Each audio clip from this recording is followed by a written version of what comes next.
Oh, hi everybody. Welcome back to another Space-tastic stream. My name is Antonius Drosera, Captain of PRISMA and Space Mafia VTuber. Today is November 10th, 2025. It's 11:11 on 11:10. One more day, and then it's 11:11. Right on the dot. Hi, Rui. Hello. I hope you're doing well. I really just realized the last few streams I've been like not well, they have not happened. um, I've just been so busy. I think this week we will be back to a more regular schedule. I'm hoping I want to do regular times again. So uh that's kind of the plan. I'm gonna have a schedule up probably tomorrow. Um but we've got a fun week. We're starting Ace Attorney today. We're gonna be also continuing Pokemon Legends ZA, and I may or may not have a couple of other fun surprises. Um, I'm kind of just doing a bunch of stuff, trying to figure everything out. But yeah, 2016 will be 10 years old in 2 months. Oh, don't even say that.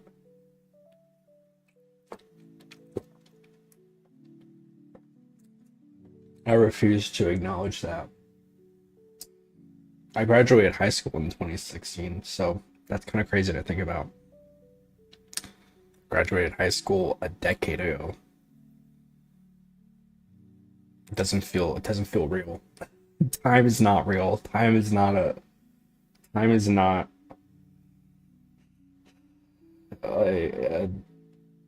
a real thing that I will acknowledge. Um, I've been very diligently working on model as well as just like job stuff and not as exciting stuff. But um so yeah, that's kind of where I've been. I'm officially at the stage of rigging, so I feel pretty good about that. Uh yeah, everything's kind of coming together. Very excited. 2.5 baby. What else? What else is going on? So many things going on in the world. So many things going on. The you guys hear about you guys hear about Tom Brady's dog? Tom Brady, uh, I guess somewhat recently, like not recent, I guess like within the last couple of years, his dog died. Ugh. His dog, sorry, I'm like a little sleepy because I've been resetting the old sleep schedule. Um, Tom Brady's dog died, right? So he got like he genetically mutated a dog that looked just like the old dog, which is so weird to me. I'm not gonna lie to you. If you're like, that's some rich people shit. Like, that's some shit like normal people do not have the luxury to do. But even if I did have the luxury of doing it, I don't know if I would want to do that because it feels so like weird. I feel like that's messing with like the natural order of things. I don't think we should be like mutating. We should be like genetically replicating dogs. I think that's kind of weird. Um, but apparently for 50 grand, you too can genetically remake your dog. I don't even know what to I don't know, man. I feel like at a certain point, I think science has gone too far.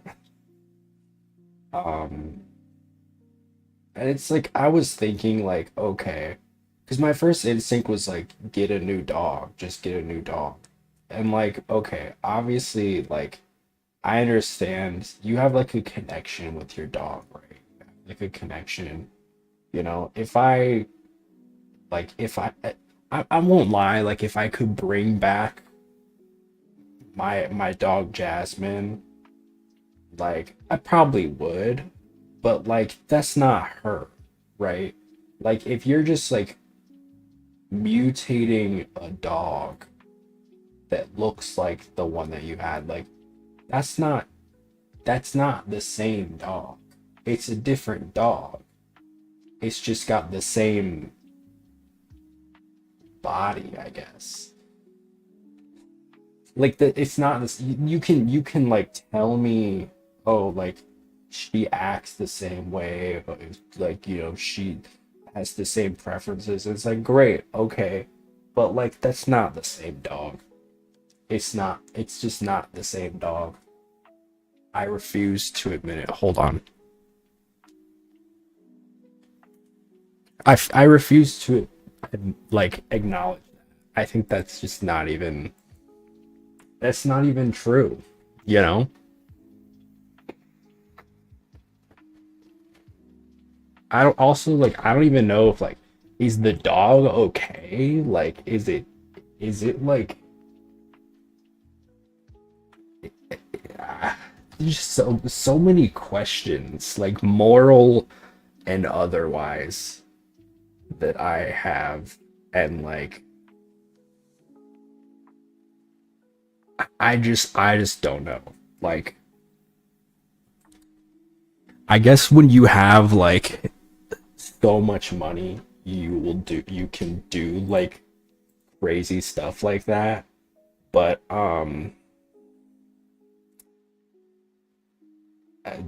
I just yeah, it's not something that I think I would feel comfortable doing. Ugh, excuse me, sorry. Um, but hey, that's just me. That's just me. Um, I went to the grocery store the other day, um, which was nice.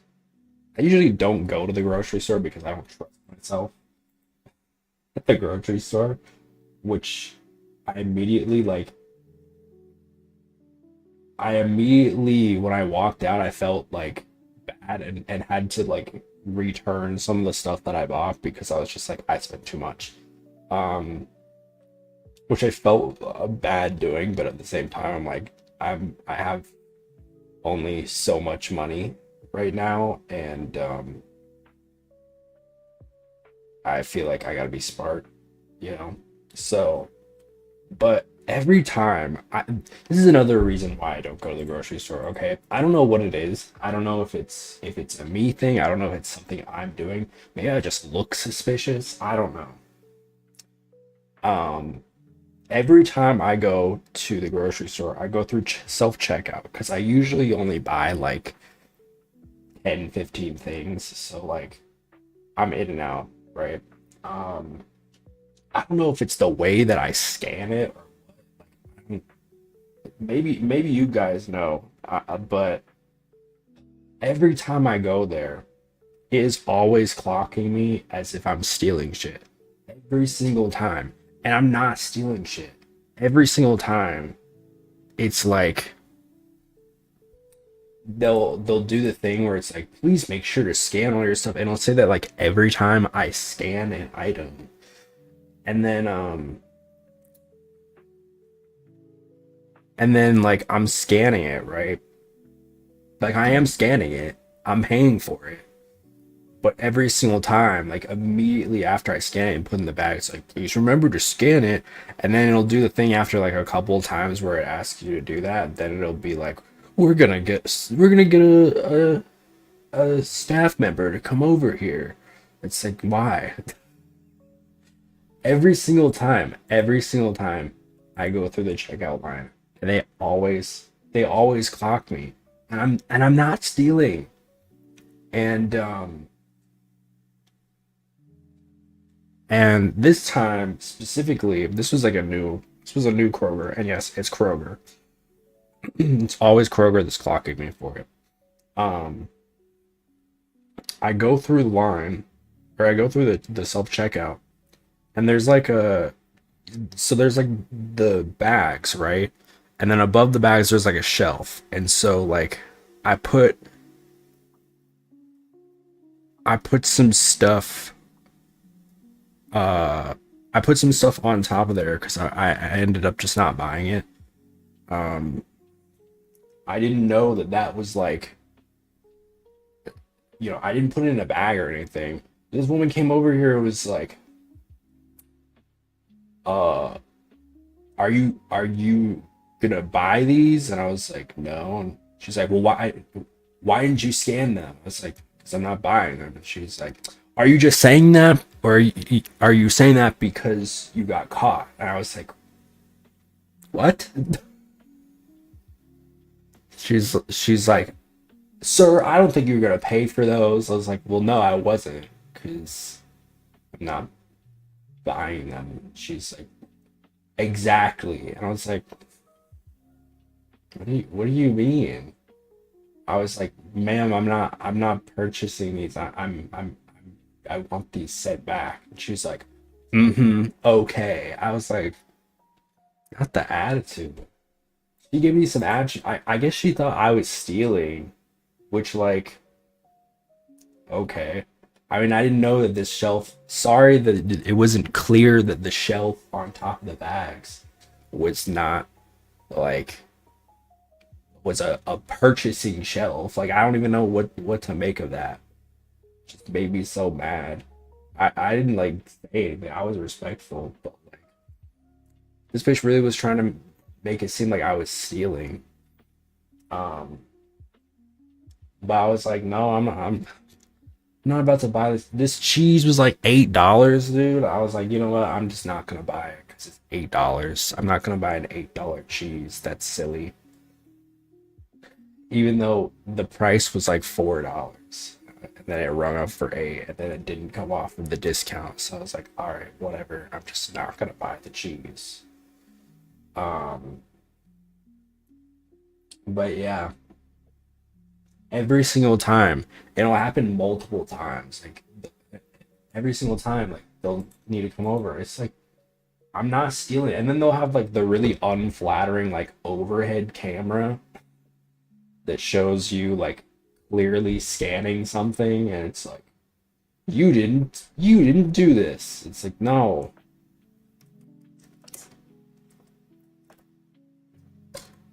What is this long ass link you just sent me?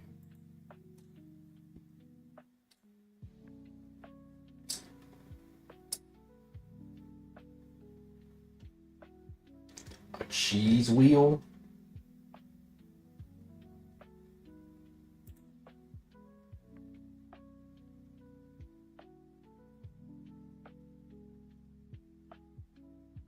What is this?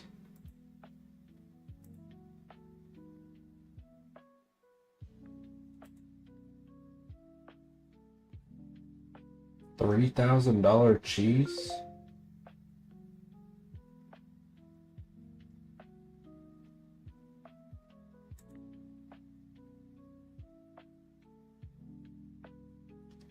They aged the cheese now compared to your $8 cheese? What am I comparing? I don't think I've ever had a $3,000 cheese before. Dude, they have like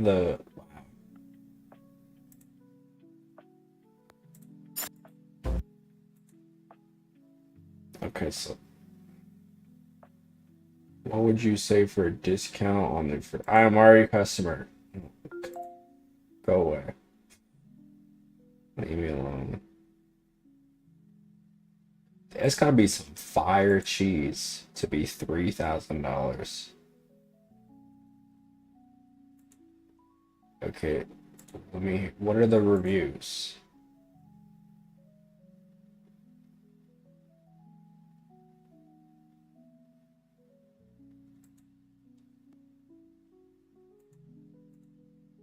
Oh my God. Who is $3,000 cheese, dude? The aging. Okay, so the aging, it changes.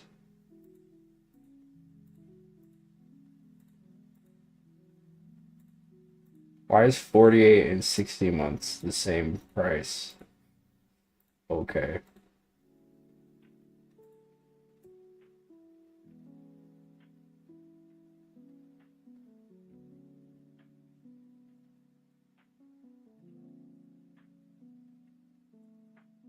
Oh, I could get like a really small slice. I want to get this. I want to spend $90 on a cheese. Yeah, that sounds like a great financial decision.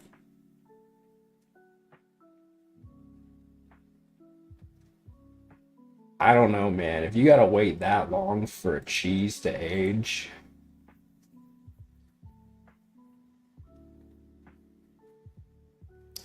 I I don't know. It can't be worth it. Oh my God, look at all of them. So they just leave them there? They just leave them on the shelves to age? That's pretty insane.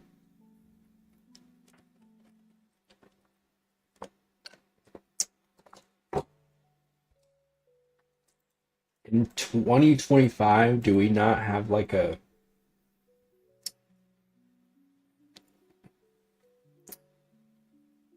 we don't have like a way to age cheese faster? Because 72 months, that's what, like a year and a half almost? That's a long time. I mean, I guess it's not like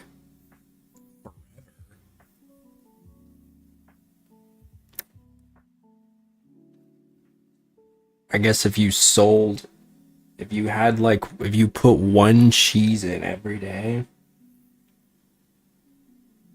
and you just waited a year and a half, then every day you could sell $3,000 worth of cheese, which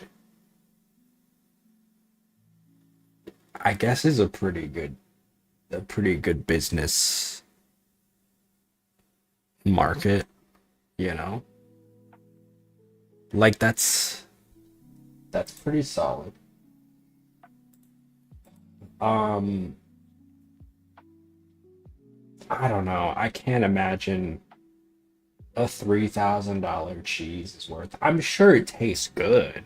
You know what I mean? I'm sure it tastes good, but like I don't think, you know, $3,000 is going to justify the taste. You know what I mean? I feel like there's a certain threshold of tastiness of a cheese.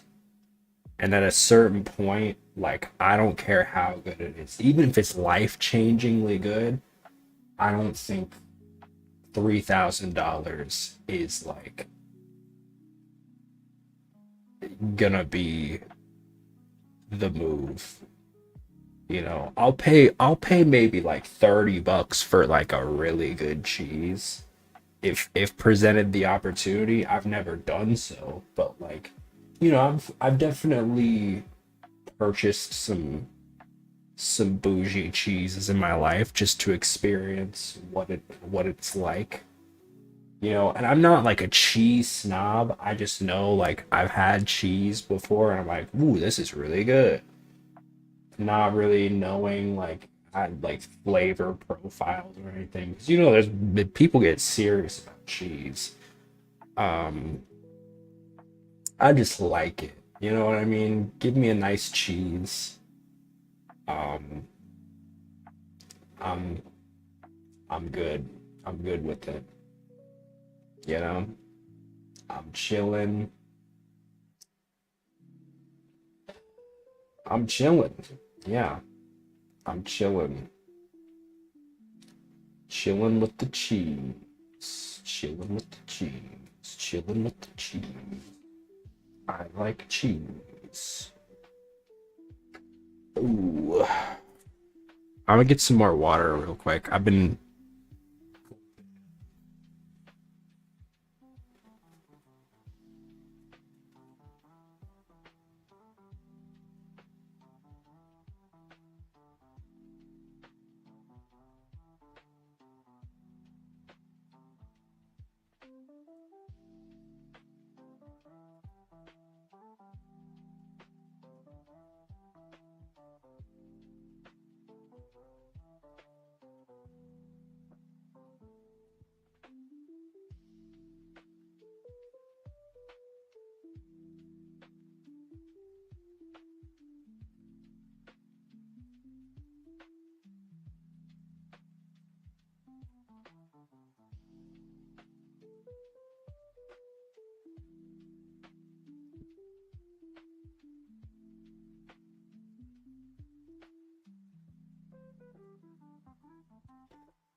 Okay. Oof. Sorry. Um, they always mark the wheels like crazy. Do they? Do you eat this or is it like a wrapping? I never really understood that. Is that stupid of me to ask? A unique, universally coveted cheese.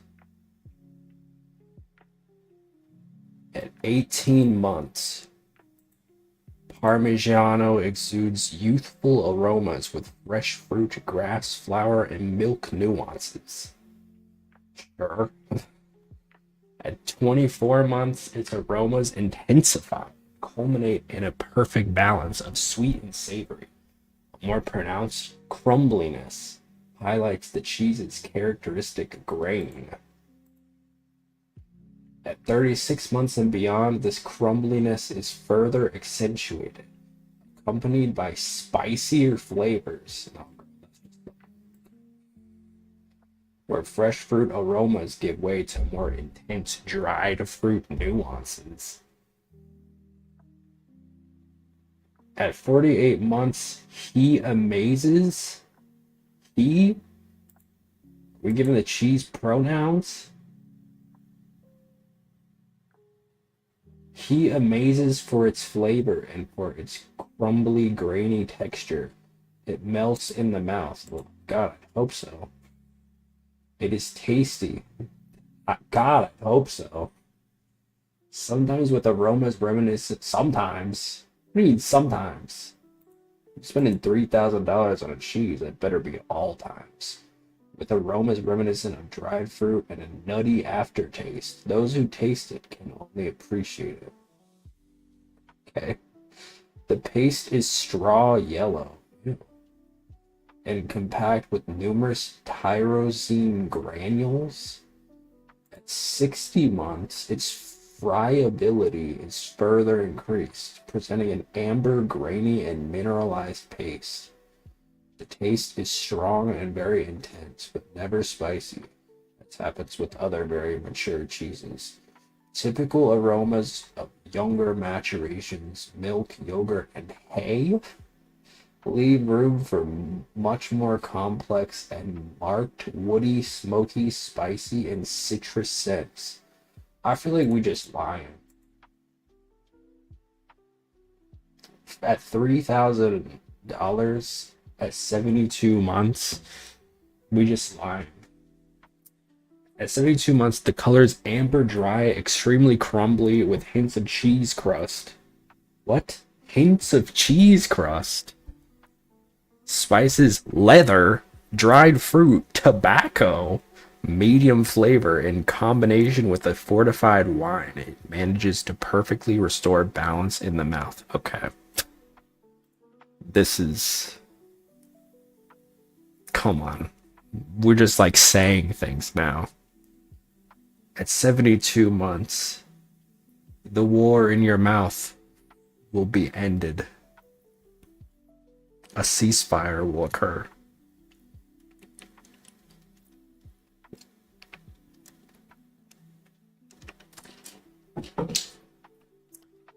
What are we... They just saying stuff. Is this their most expensive cheese?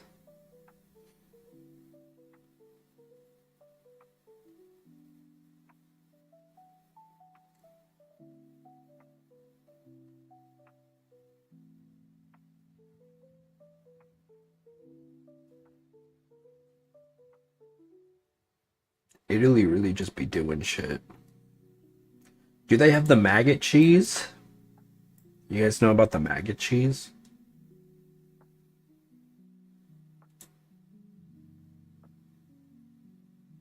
I feel like we've talked about the maggot cheese, right?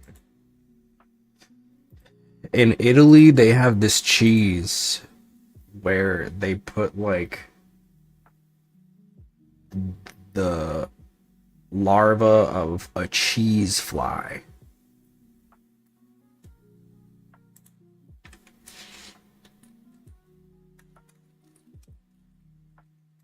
Cheese fly. The cheese fly, they put a cheese fly, a pregnant cheese fly, inside of the cheese. And it puts its babies in. Kasu Marzu, yeah. I don't even know if I want to watch this video. I'm not gonna lie to you.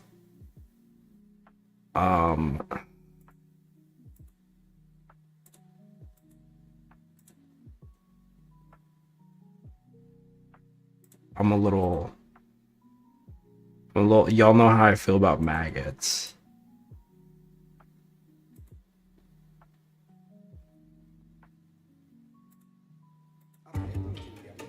This cheese is not for the faint-hearted.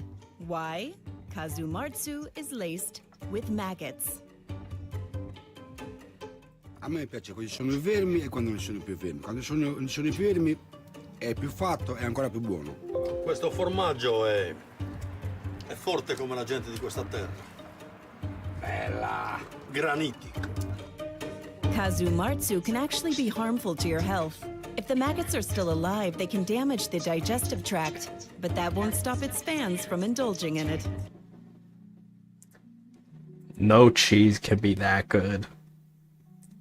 I'm sorry. No cheese can be that good that you are willing to.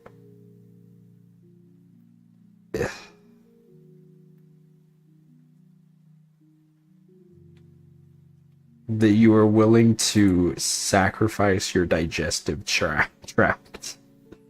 I'm sorry. That's just wild. Ma non c'ha niente di pericoloso. Me when I Niente, lie. niente. È una cosa fatta naturale. Still, Nothing the sale natural of about this. Kazumartsu is strictly forbidden. So who produces it and why? Ecco qua. People on crack. The Italian island of Sardinia.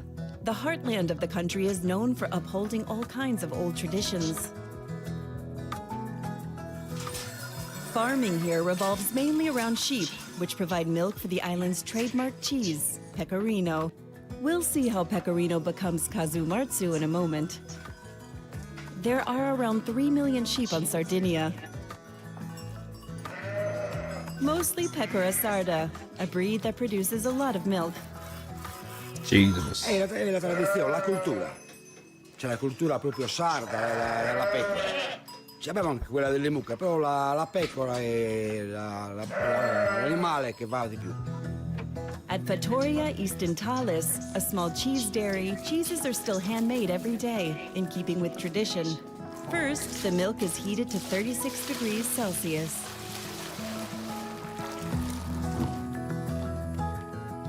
Then rennet is added, which provides the enzymes needed to turn milk into cheese. Actually, never knew how cheese was made. Si sta un po' perdendo, capito? Tutti i giorni, quindi i giovani un po' tendono Nobody a wants fare to altre work cose. these days. Come tradizione, spacco sempre col segno della croce.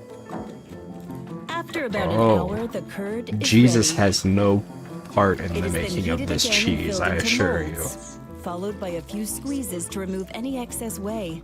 It's a process that requires skill and a great deal of care. Finally, the fresh cheese is placed in a salt bath.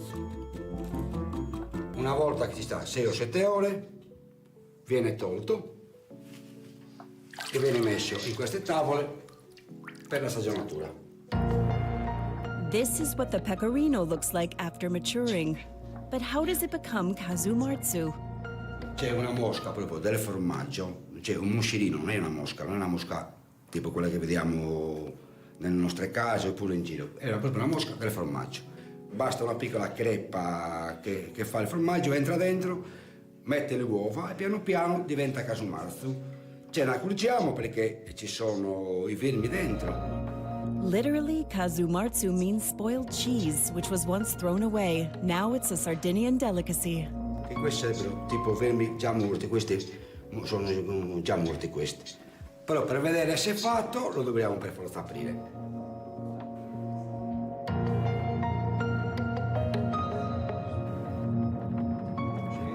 Ecco, questo non è proprio completo, ma già vediamo, notiamo che questo è già formaggio magico, non è? The maggot's hard work digesting has made the cheese creamier and changed its consistency. Allora, si mangia così, col pane carasau, si prende un po' di Kazumartsu e va spalmato così. E poi si mangia.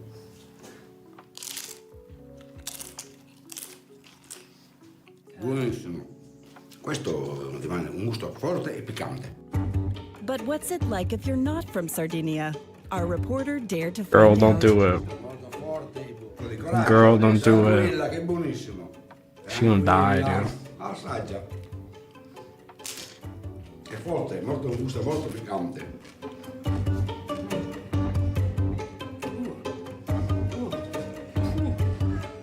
È piccante. Ci vuole il vino subito. It really has a very Subito, strong taste. vino, subito. I mean, it still tastes like cheese, but like a very, very strong one. And I think I should forget about what happened in this cheese, or I will never eat it again. For those with a milder palate, pecorino will be more up your alley. But for the bold and brave, Kazumartsu is a must-try, if you get the chance. e soprattutto un prodotto No, inimitato. because if a maggot touched my cheese, ed è I'm un not prodotto che eating chi lo it. vuole viene Get in out of Sardegna here, per mangiarlo, in altre Antonio. parti del mondo non c'è e non ci sarà mai. È la faccia del formaggio guasto.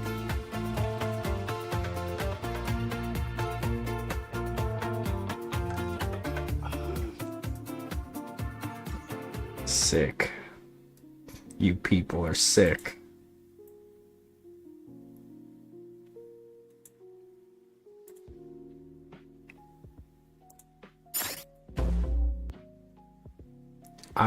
Yeah. I'm good. I'm a pass on that.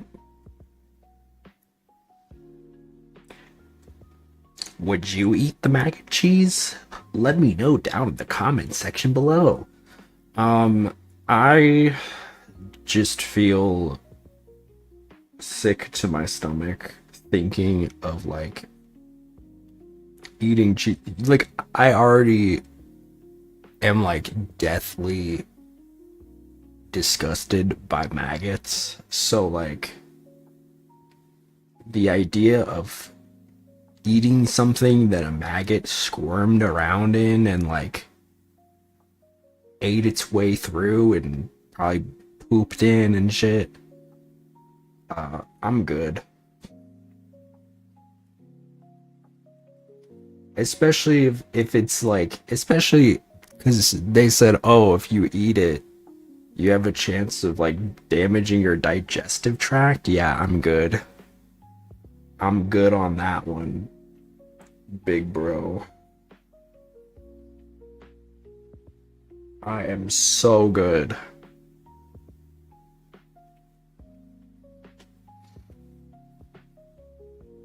That is just, oof. I don't know why you would do that.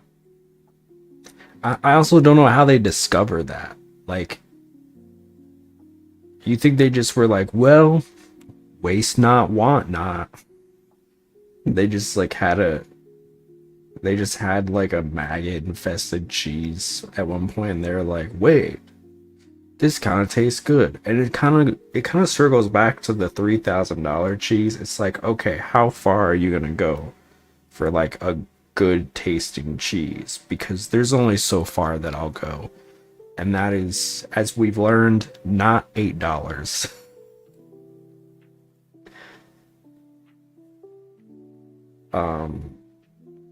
I'm no expert on cheese either. Listen, there are a lot of people that talk about like the flavor profile and the nuances of cheese. The only nuance that I care about when it comes to eating cheese is, does it taste good? I really do not care that much about,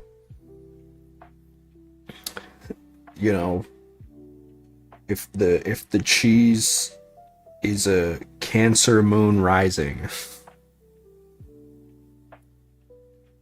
So just give me the cheese and let me eat it, and we're good. That's all I gotta say. Gamers, we're back. Ace Attorney is back. It has been a minute. We took a little detour with Danganronpa, which was fun. I enjoyed it. But I have missed Ace Attorney, and I did say once we finished Danganronpa, we would come back.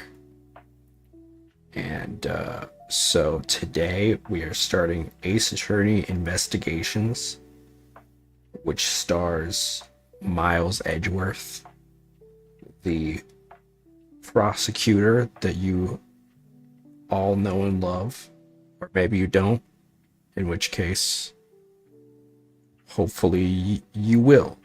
So this is somewhat of a spin-off, I guess you could say. And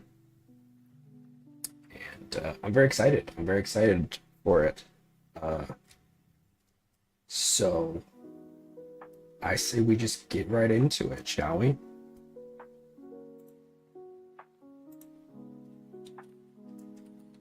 I say that, but I'm not quite yet. I'm not quite ready.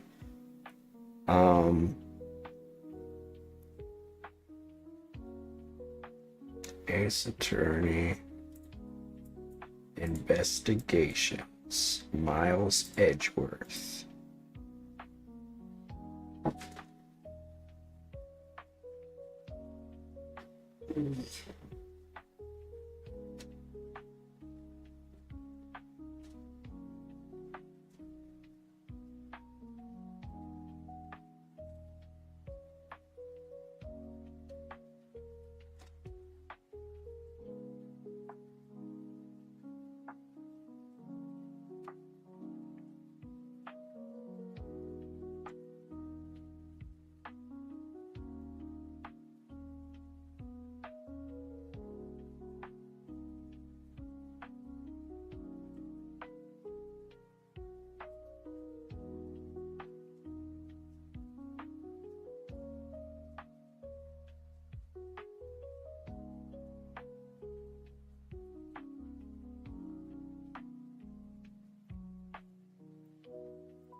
Language set to English. Okay.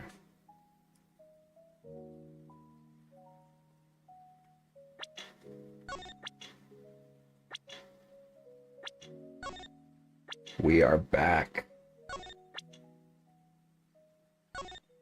Oops.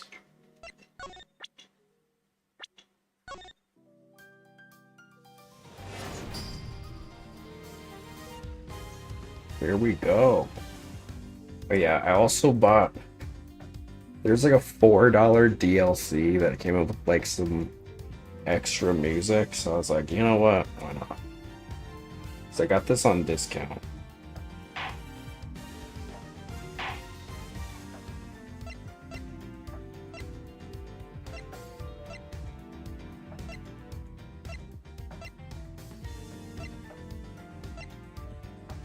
We're playing the first one.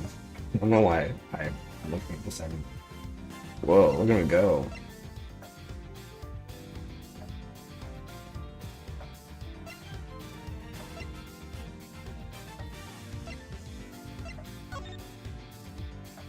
So this is a little bit different from my understanding. I don't know a lot about it, but the playstyle is a little different. Episode 1, Turnabout Visitor.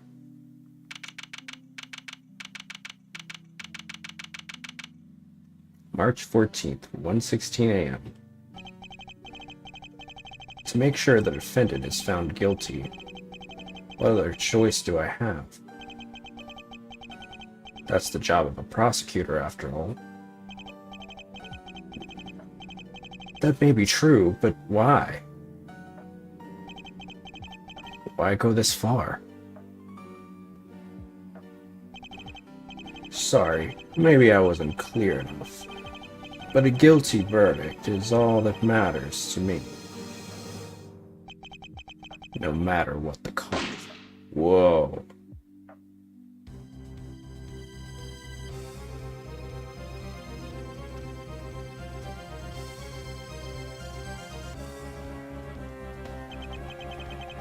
I'm a prodigy among prosecutors. Always have been, always will be.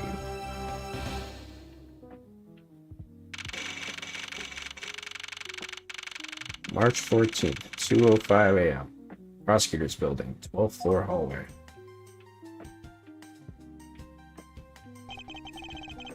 It's hard to believe that I've been away from my office for a whole month. I hope Detective Gumshoe has been keeping an eye on my office and keeping it clean. The door is unlocked. Detective Gumshoe? What's this smell? It's very familiar. Blood?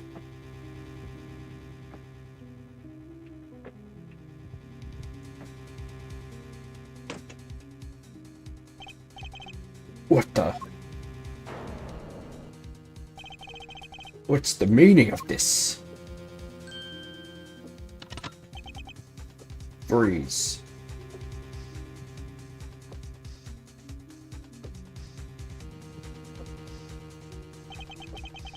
Identify yourself. Shut up.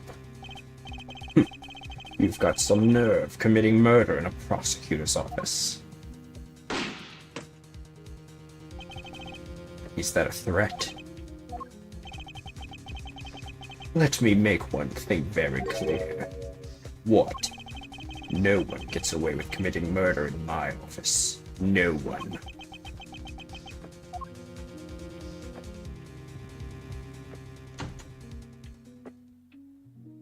Ooh. Off to a crazy start. My name is Miles Edgeworth, and I work as a prosecutor in my local district. Little did I know that upon my return home after a month abroad, I would be thrusted into a multitude of cases and some very frantic and busy days.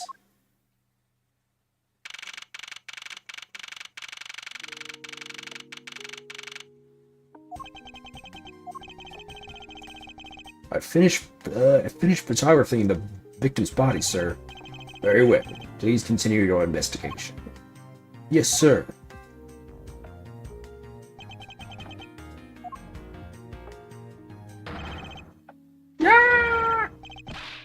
Oh, it's Gumshoe. Our boy is back. I'm so excited, dude. I'm so excited for Gumshoe again. It's been too long. Mr. Edgeworth, sir. Are you okay, sir? Keep it down, detective. This is a crime scene. When I heard there was a murder that had taken place in your office, I ran up straight away. This is Dick Gumshoe. He's a detective with the local precinct, and the one they assigned to handle this murder case for the time being. You're looking a little pale, sir. Are you hurt? No, I'm perfectly fine. But... look what they did to your office. It's totally trashed. I'll say the culprit sullied my floor with dirt rather well. No one gets away with tracking mud in my office. Whoa, sounds like you're getting really burned up over this whole thing. This crime was committed in my office, so it is my responsibility to solve it. Oh, that's just like you, Mr. Edgeworth. Okay, time to do some investigating. Agreed. Our first course of action is to gather relevant facts and leads. We must not overlook anything, no matter how small, if we are to find the truth. So keep any leads or information we find etched in the forefront of my mind. Speaking of things that pique my curiosity, why of all places did the murder occur in my office? It's really coincidence the murder took place in my office. Get the nagging feeling that this is something important to keep in mind.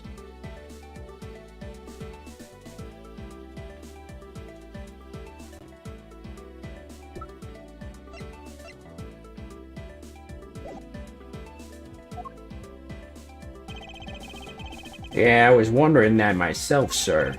I mean, you can't really say it's just a coincidence, can you? No, not really. Especially because of this.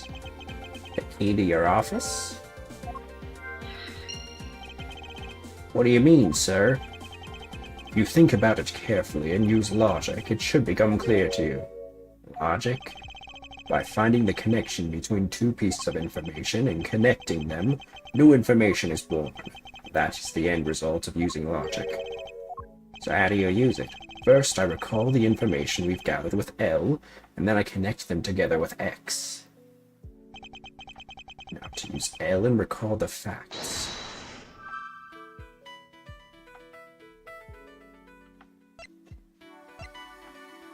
My office. The office key. Ooh, this is interesting.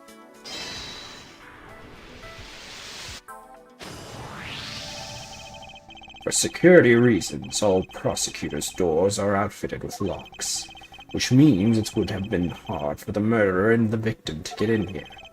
Ergo, it's impossible to dismiss the location of this crime as mere coincidence.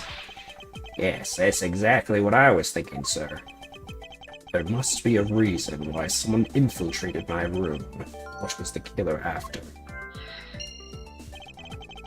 You're really on the ball today, Mr. Edgeworth. That's some beautiful logic, sir. Yes, well, when you follow leads to that conclusion, only the truth remains. However, if the information doesn't line up properly, I may stray far from the truth as well. If I think carefully before piecing leads together, the logic should flow. Well, let's get started with our investigation, shall we? Yes, sir.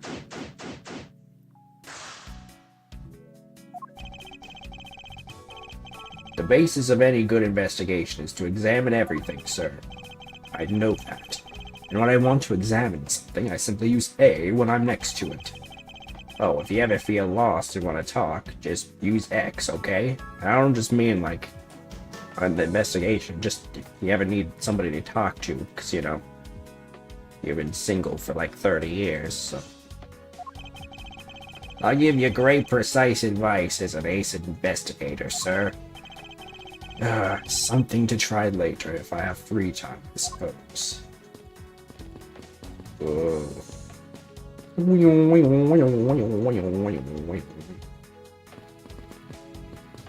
This is so cool.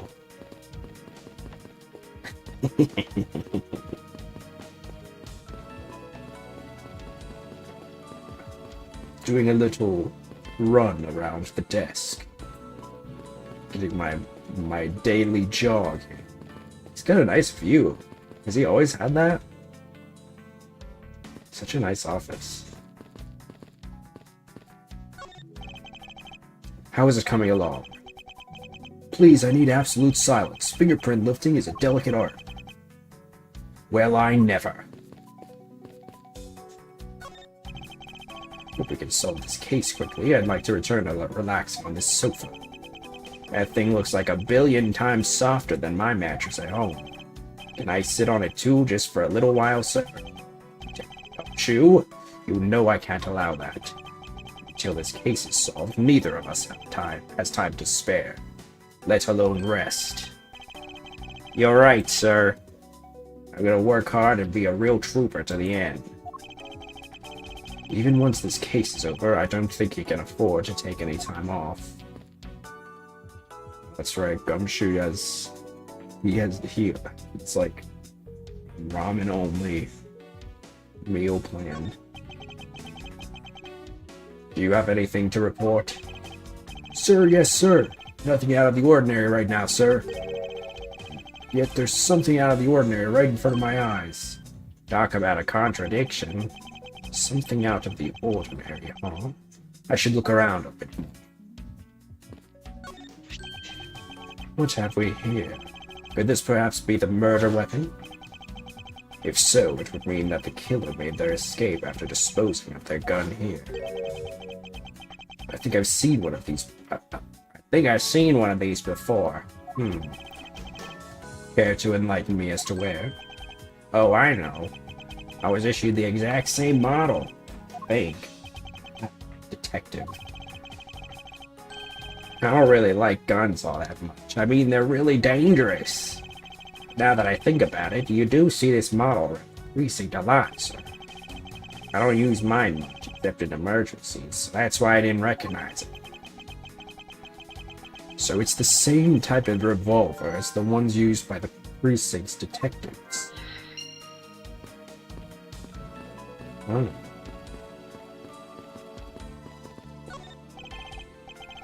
Is this yet another batch of fresh flowers? The ones that came with a card attached every month like clockwork for you? Yep. Speaking of that, let's see what's on the card this month, sir. All will be resolved. Wendy. Oh. The old bag is still, still simping over him, huh?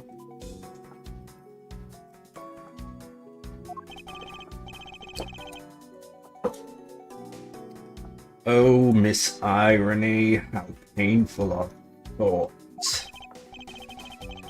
Wendy, isn't that the name of the old lady with the whiny voice that stuck? That's enough, detective. You need not remind me further. Well, it's a good thing my steel samurai dog was spared any harm. Speaking of which, I still haven't actually sat down and watched any of that speaking of which, I still haven't actually sat down and watched any of that show. What's it about again? Well, I don't know much about it myself, but the hero of the Steel Samurai, warrior of Neo Old Tokyo, is the Steel Samurai, and his goal is to defeat the evil magistrate. It's a show geared towards kids. However, its high production values and riveting plot draws in a number of adults as well. Spin-offs like Pink Princess Warrior of Little Old Tokyo and the Nickel Samurai, along with the deluge of merchandise and even a new stage show, gives it presence. You sure know a lot. Are you sure you're not some sort of rabid fanboy? Yeah, of course not. Anyone that keeps up with society knows at least this much. And that conversation lasted longer than expected. Let us return to the investigation. Oh, it's a trophy. The, Knight of Prosecutors, right? King of Prosecutors. Not a trophy, it's a shield. Well, they send this to the winning prosecutor, right? Yes, but I have no real interest in the perceived worth of other people. As for my own worth, that is something only I can determine for myself. So slick, sir. I'm gonna have to try saying that sometime. Unfortunately for him, his monetary worth is tied directly to his worth to me.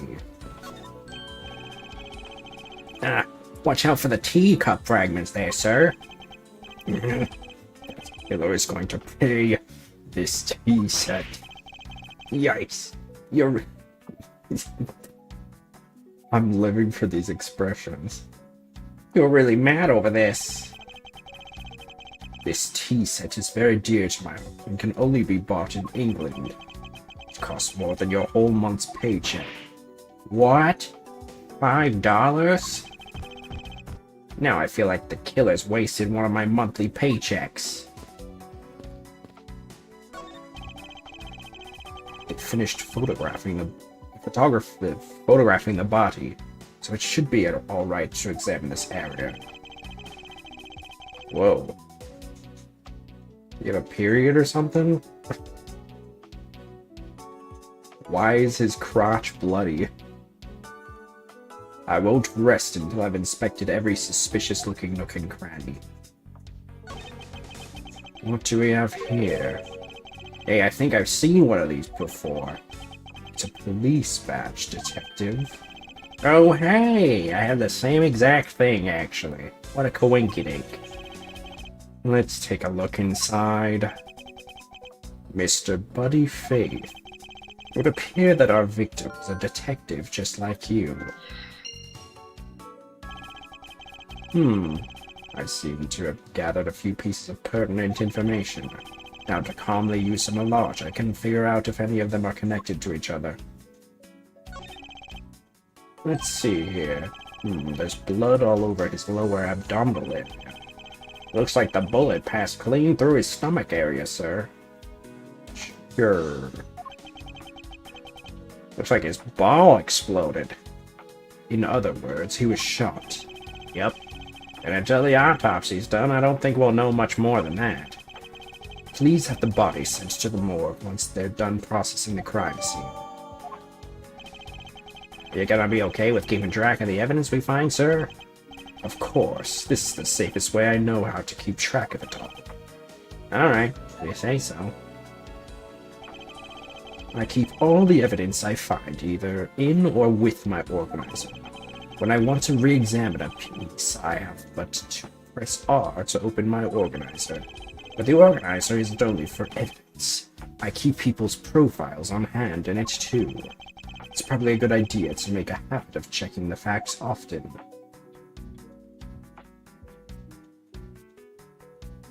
Pussy shop. Your files are all over the floor, sir. They They probably fell during the struggle between the victim and his killer. Oh,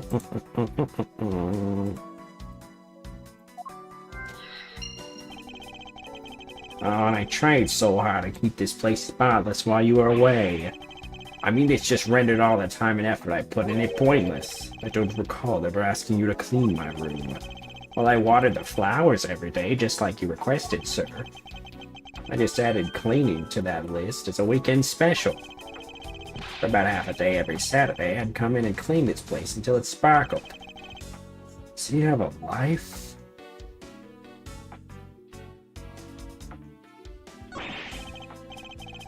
I don't believe it. I packed those files on these shelves so tight. Not even an earthquake could make them fall off, but just look at them.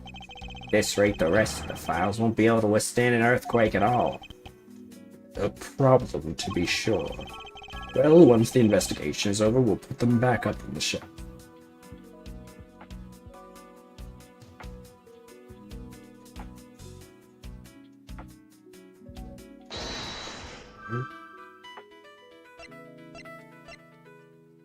Victim was a detective.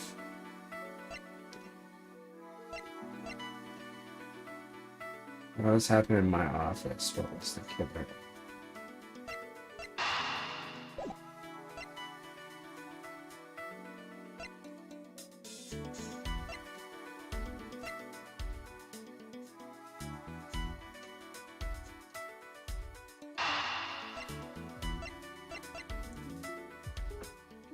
Were they after a file, maybe?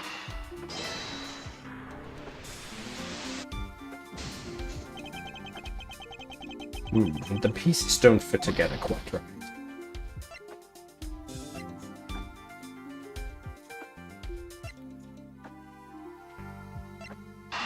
Killer's goal. Victim was a detective. Maybe they were trying to stop the investigation.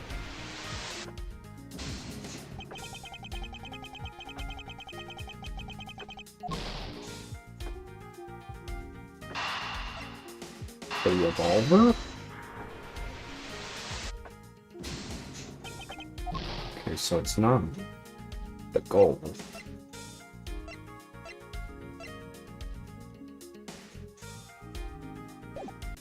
Maybe I should keep going.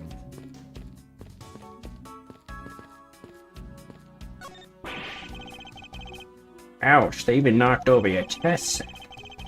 Had it all set up ready for when you got back. I figured we could play a couple games. I had no idea you were interested in chess. I'm actually pretty good at checkers, so I thought I'd give chess a try. In that case, I suppose I can set some time aside after we set this case. Though I don't expect the games to tax my mental acuity much.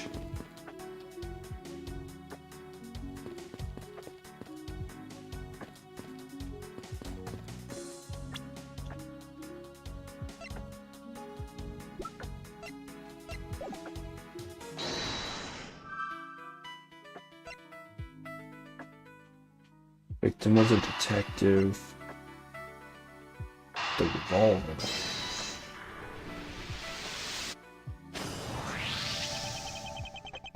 The revolver belonged to the detective, I guess. The revolver, the standard model used by detectives, could it have belonged to our recently departed Detective Gumshoe? Could you please thoroughly check the victim's body one more time? Yes, sir.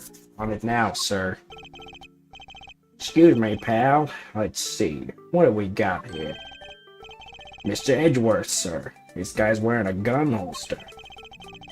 So it appears that our killer somehow managed to take this victim's gun from him. Let's see what else we can find out about this revolver. As I always say, you gotta look really carefully at each piece of evidence. Use R to rotate an object. There's no such thing as a bad angle. Use L and R to zoom in and out to get the nitty-gritty. Oh, nice. Doing this. Looks Looks like only one round was fine for this. Wow, so the killer killed the Vic with just one shot after wrestling the gun from him? Sounds like the guy knew how to handle a gun on this schedule. No proof for now, but that is we have no proof for now, but that is a distinct possibility. Guess this is about all we're gonna find out. We should send the body to Otter. Jim! Okay, so right off the bat, didn't the culprit shoot at the painting? So what was there had to be at least 2 bullets. One that shot the victim and one that shot the painting. Which means there must have been a second gun.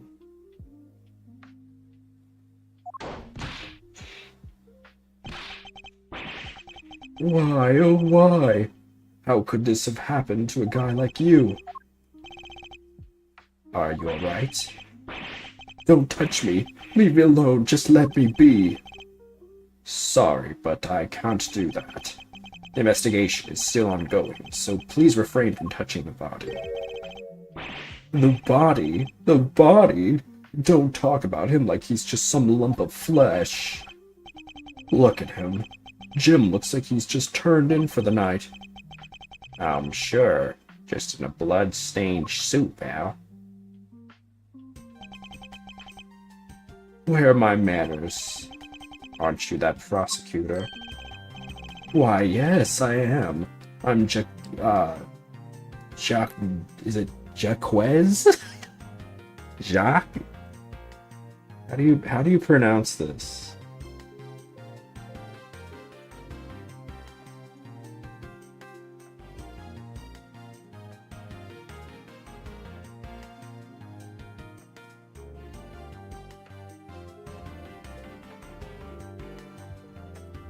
Jacques. I'm Jacques Portsman, prosecutor. Jim here was my partner in crime busting. I'm Miles Edgeworth, and like you, I am also a prosecutor. Detective Dick Gumshoe, sir. So you're Miles Edgeworth. I guess this is your office? Yes, that is correct. Then it was you. You're the one who killed Jim. Hey, don't go around jumping to conclusions, pal. Just calm down, okay? I will not. I know how things work around here. High prosecutor's office doors all have locks built into them, and only the owner of the office has the key to his or her own office door. That is correct. However, I was not the one who killed your partner. Yeah, Mr. Edgeworth has been overseas on a business trip this whole time, pal. And the key to the door was with me the entire time, okay? So the only one who could have gotten in here is me. Wait, that means... I'm not sure what that means. So it was you then? You're Jim's killer. No way, pal, you've got it all wrong. Everyone calm down. Mr. Portsman, correct? If you were a real prosecutor, you should know to stay collected. The investigation has only just begun. Isn't it too early to be drawing conclusions? Alright, I get the point. You're right, my mistake. I tend to get a little too hot-headed sometimes. You sure are one cool customer, though, Mr. Edgeworth. I've heard all the rumors about you. You're the great genius prosecutor. You're something of a legend, you know. Anyway, let's call a truce and work together, okay? Now, how about a handshake to seal the deal? A pleasure to work with you. You guys were conducting your investigation, right? Sorry for barging in like that. Carry on then, it's your room after all. Thank you, I intend to. I just want a little more time to say goodbye to Jim. You there, sir.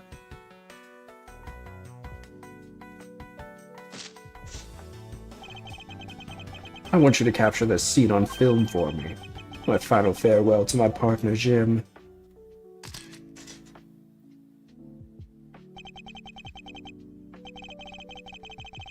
probably give them some space.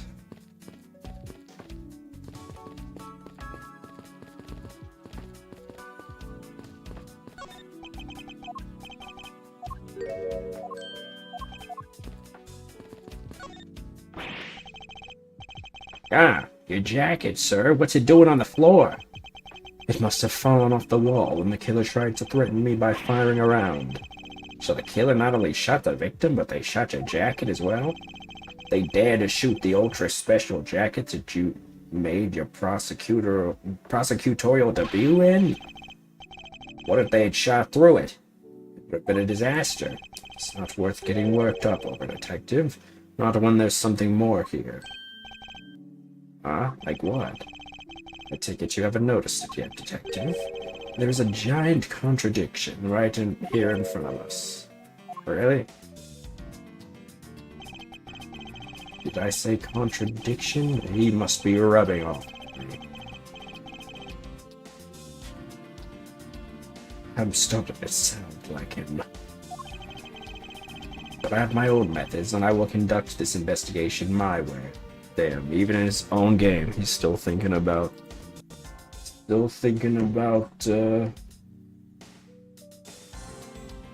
Mr.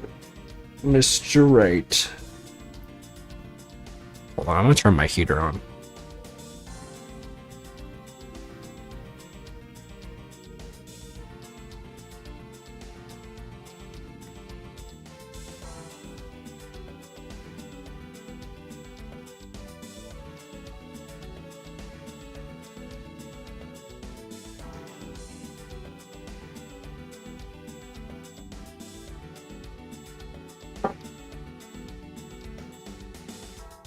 Oof.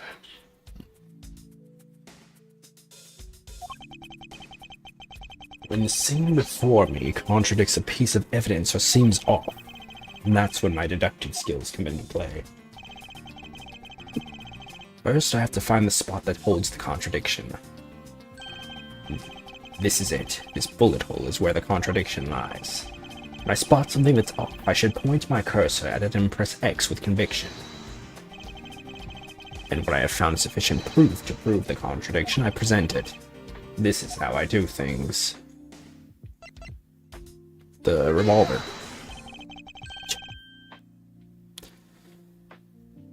This bullet hole is the contradiction. What do you mean, sir? It's elementary. 2 shots were fired in this room. The first fell to the victim,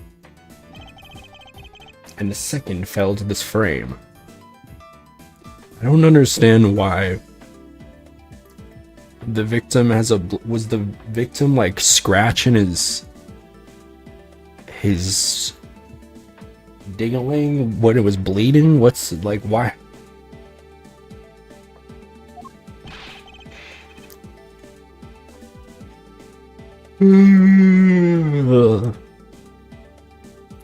Hey, that's right. However, this gun was only fired once. Hey, that's true too. Which means that one of these 2 bullets was fired from a different gun. Did the killer have another gun prepared for tonight? By the way, I noticed something, sir. Yes. What's that thing sticking out from behind the frame? Oh, that's just a secret safe. A secret safe? Oh, I smell money. I'll spare us the trouble and just say it. Nothing like what you're imagining is inside. Now, if you could kindly move this frame out of the way. Roger that. Achoo! Achoo! Talk about dusting. I suppose that's what happens when I'm not here to dust it once in a while. Had no idea there was a safe here. I'd have kept it clean for you, sir. So when did you put this thing in? It wasn't something I had installed personally. Every prosecutor's office has one. Really? I had no idea. Well, the lead prosecutors are supposed to have knowledge of their existence. So what's inside, Mr. Edgeworth? Right now, nothing. We only use them to store especially important evidence when a trial is in session. That's it? Talk about squashing my hopes and dreams. I won't rest until I've inspected every suspicious-looking nook and cranny. Now this is odd. You found something, sir? This keypad, don't you find it a bit too clean? Yeah, there's a thick layer of dust all around it, but not of the keypad itself. You there, the forensic scientist. Yes, sir. Could you please dust this area for fingerprints? You got it, sir. I couldn't find, let alone lift, a single print. Looks like it was wiped down well.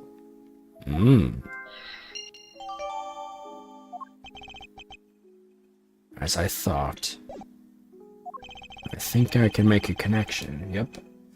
Here's that logic is the only way around this setback. Time to rationally and calmly connect the dots with the information we have.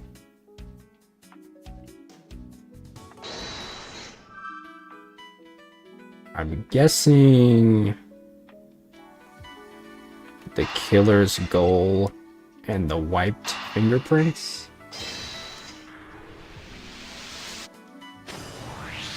Yeah. I believe I have figured out what the murderer was after. Well, what is it, sir? The fact that the safe was wiped clean of fingerprints suggests that the criminal had at least attempted to open my safe, making the culprit's motive for breaking and entering theft, I believe. I wonder if knowing that the motive behind this break-in is theft changes what the other pieces of information can tell me about the crime. Motive theft.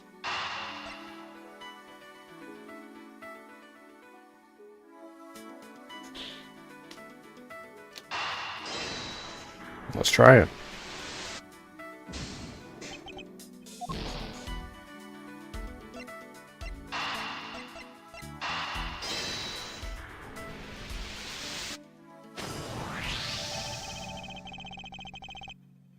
There is a possibility that the files displayed on the floor are not the result of a struggle between the victim and his killer. Oh, you mean like it could be from when the killer tried to find something, sir? Precisely. We need to figure out if any of the files have been stolen. Yes, sir. I'm gonna shelve files like you've never seen before, even at a library. Sure. Let's give that a try. Why do all the good ones always die young? Surely you must ponder that every once in a while, Mr. Edgeworth. No matter how much we lament, the dead will not come back to life. All we can do is search for the truth. And so what are we supposed to do? How do we go about finding the truth? First, we calmly restore the files to their rightful place. You got it. Here, let me help. So this file goes here, and that book goes there. You sure know a lot about where things go, despite it being Mr. Edgeworth's office. Because I'm the one who keeps it tidy, pal. Okay, done. Ooh. It would appear that the murder was definitely committed here. Oh, the bloodstains on the bookshelf are still fresh. I suspect the victim was killed in a standing position, hence the prints on the shelf. And then the guy fell on the floor, right? The book on the floor is kind of grossing me out. The blood on the floor is kind of grossing me out. I don't have the time to deal with your weak stomach right now. You know I'm no good with blood, sir. I'm certain there's something wrong with this picture.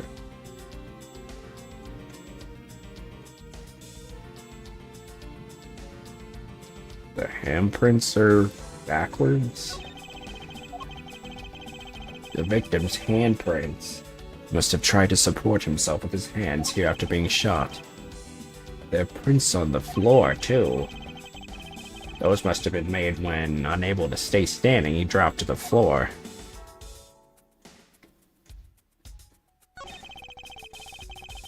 The killer moved the body because it was leaning against the bookshelf. The blood on this guy's pants proves that pretty well. In a sense, I suppose. See, I'm not completely useless, Mr. Edgeworth. It appears the victim was in a sitting position here after being shot. Oh, so that's why the seat of the victim's pants has blood on it. That would be the logical conclusion.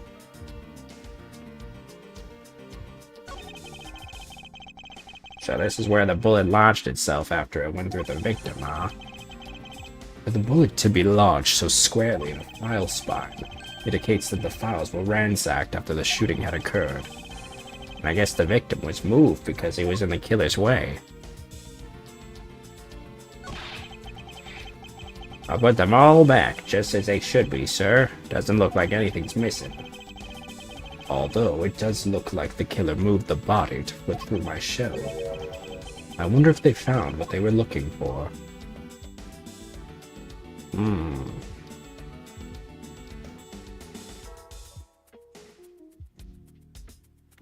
Damn. He looks like he has some really bad Taco Bell. Is this... the deuce?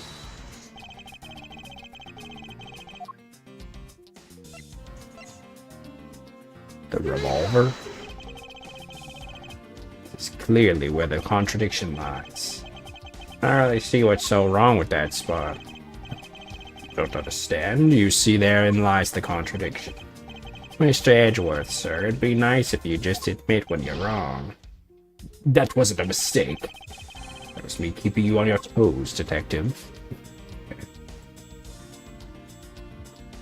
I'm not fully really understanding.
Mr. Portsman, a word if I may. Oh, Jim, your laugh, your smile, I'll never be able to joke around with you again. But don't you worry, Jim, I'll joke around enough for the both of us, you'll see. He's not even listening at all. Mr. Portsman is off in his own little world, it seems.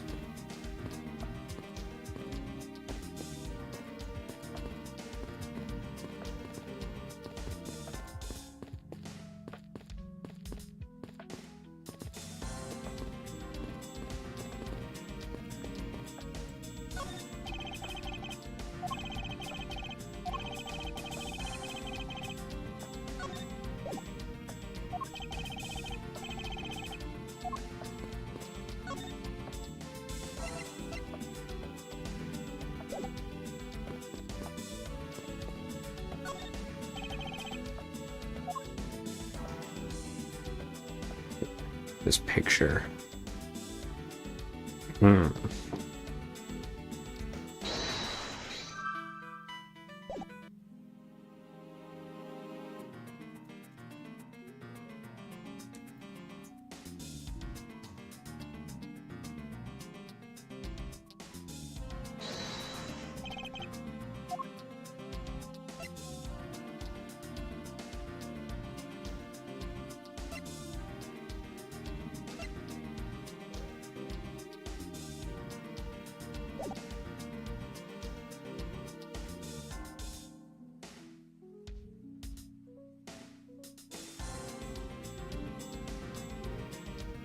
Hmm.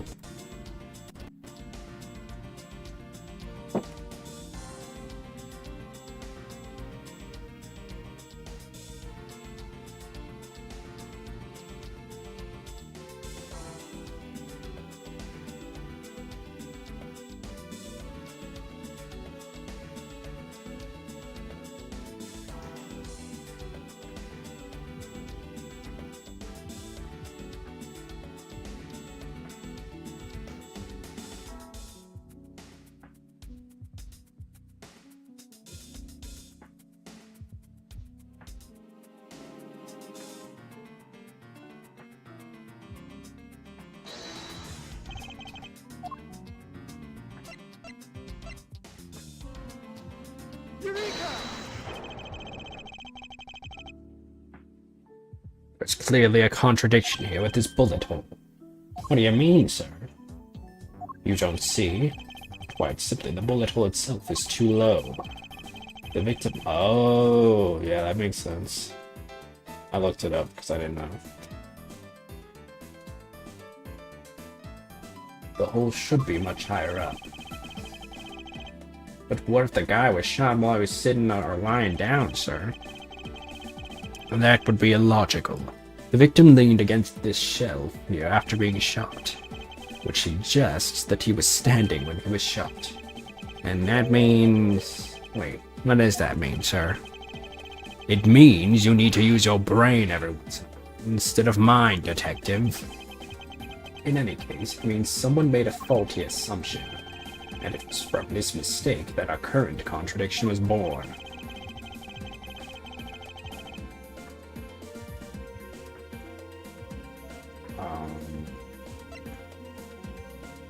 It's a faulty assumption that caused this problem with the bullet hole's position. The order of the files? I believe the order of the files is a bit off. You mean I put them back in the wrong order just now? Hey, actually, I think the labels on the files are wrong, sir. Oh? Yeah, you see here, the files that were shot begin with the number 0, the number... Well... What are those doing all the way down there after 1, 2, and 3? That's really weird. Actually, the way they are organized now is the correct order. They're exactly as I see them in my mind's eye. But the numbers are all out of order.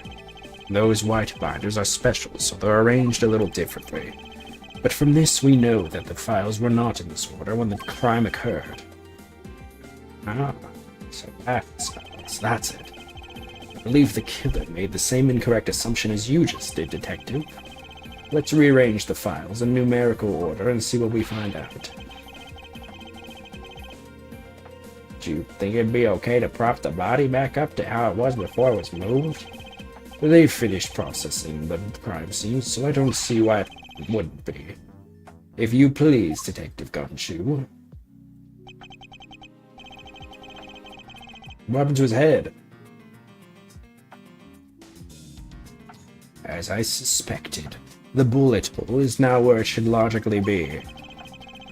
The killer went through my files first before shooting Mr. Faith.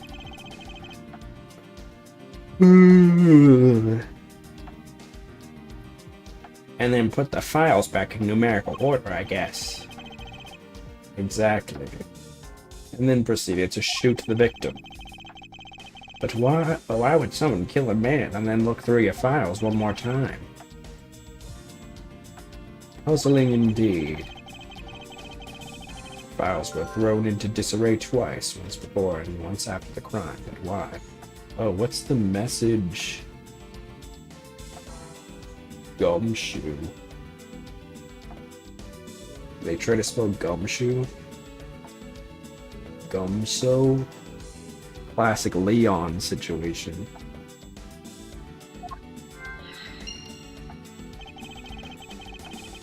Now the crime scene is as it was at the time of the murder. Time to get another look. This. What is that? Why does it say gumshoe there in blood? I'd say that's some incredibly incriminating evidence. I think it just says gum-ho. Yes, indicative of criminal activity indeed. No, wait, there's gotta be some mistake. Mr. Edgeworth, sir. Help me say something, sir. It appears that one of my files was stolen. Is that all, sir? What about me and my situation? Is this what the killer was really after? They wanted the 0H.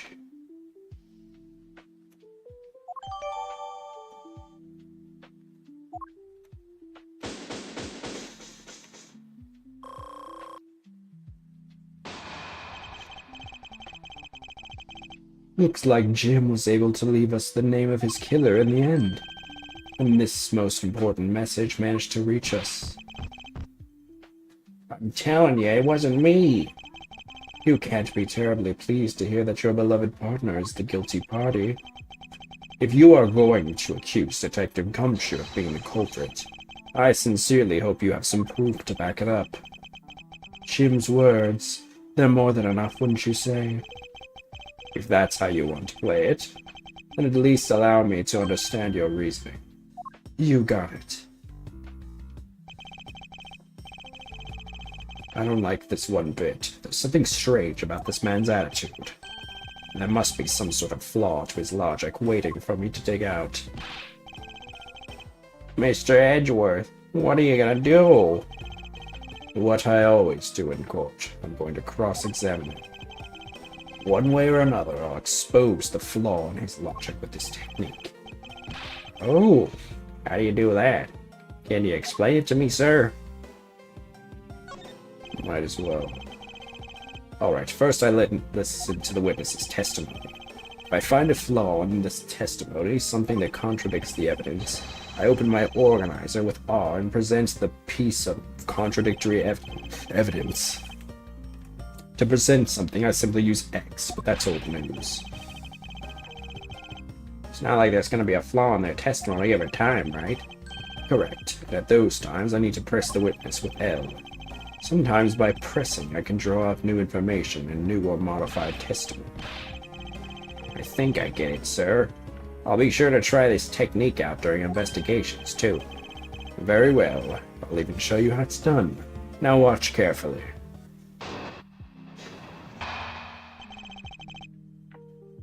Mr. Portsman's logic. Interesting. So we're doing like a cross-examination at the investigation. Detective Gumshoe, you stole Jim's gun from him and shot him dead. Furthermore, you messed up the files to make it look like you had committed the theft instead. That's when you moved Jim's body that was sitting in the front of the bookshelf. But thanks to that, you didn't notice the bloody letters his body was hiding. And it will be by his final words that you will be brought to justice. You intend to argue that the victim's dying message points to his killer. You can hear Jim's voice and he's calling for his killer's arrest. Are you sure you're not mishearing his words, Mr. Portsman? There is no way Detective Gumshoe is the culprit here. I will find the flaw in this man's logic and expose it with credible evidence.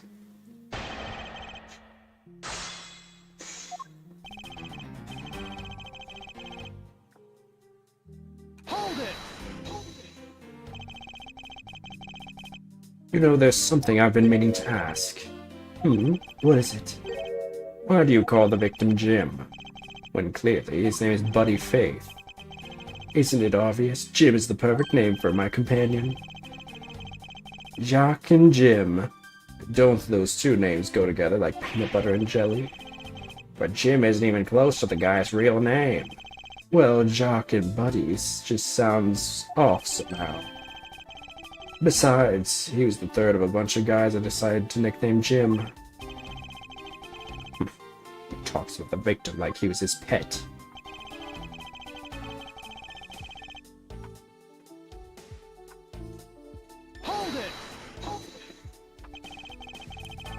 Do you really think it was necessary to dishevel my shelves twice to do that?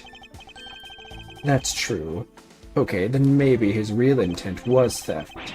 Hey, You accusing me of stealing something from Mr. Edgeworth? It's a possibility.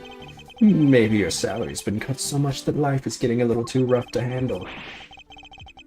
You know that I eat 3 square meals every day, pal. Okay, so all 3 of them happen to be instant noodles, but... Poor thing. What an evil prosecutor you were paired up with. And what a motive, no. That's when you moved Jim's body that was sitting in front of the bookshelf. And why would Detective Gumshoe do such a thing? Because the body was getting in his way. He had to mess up your bookshelf somehow, right? Anyway...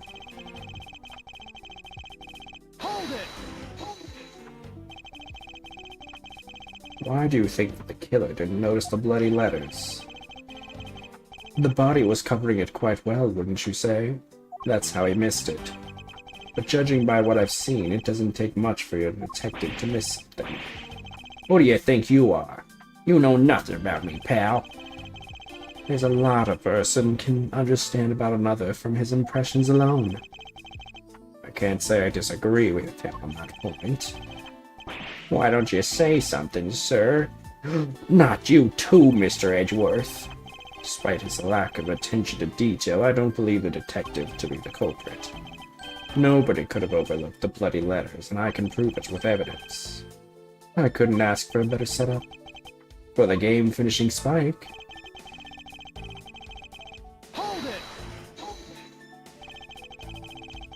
Are you saying that those letters were intended for you? Yup. Jim was an outstanding detective. I'd expect no less from my former partner. It looks like Mr. Portsman still doesn't understand. He has to figure out the true meaning behind the bloody letters. What are you sputtering over there? Can't you just admit my logic is perfectly sound? Actually, there's a gigantic flaw in his logic. A gap so wide that even the good detective can spot it. Now to clue Mr. Portsman in by presenting him with some evidence.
So it means something else.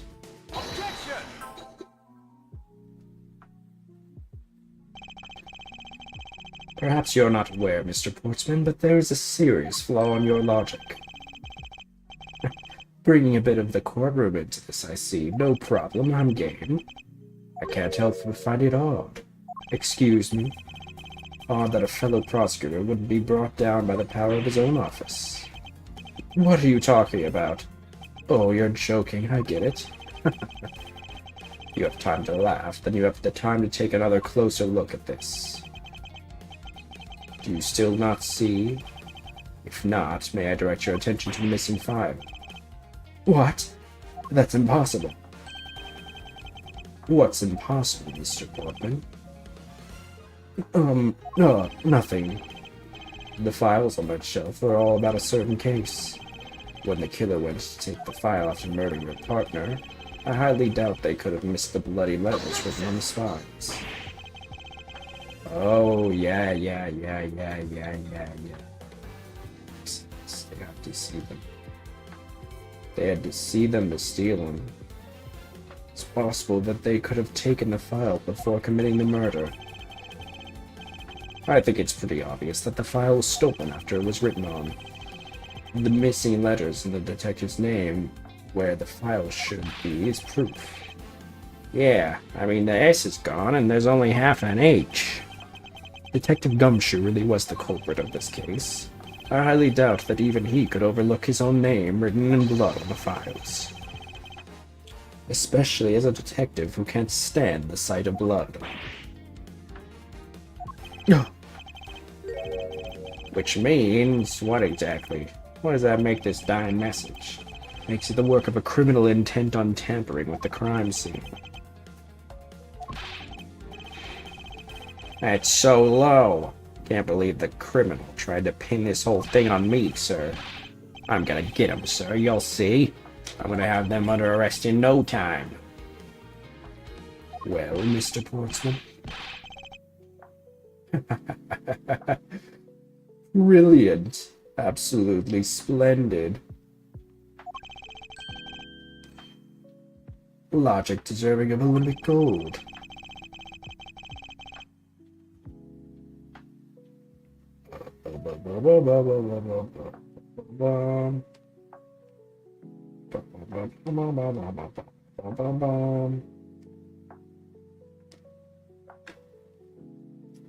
I appreciate the praise, but it doesn't change the fact that your reasoning is flawed.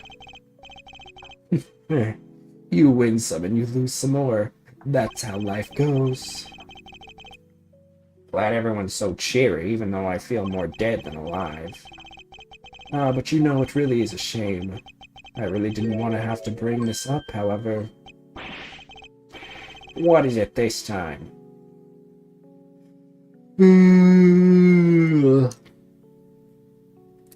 Are you still after me, pal? Humor me for a second. Who has the key to this office? That would be me. Mr. Edgeworth just proved that I'm innocent, pal.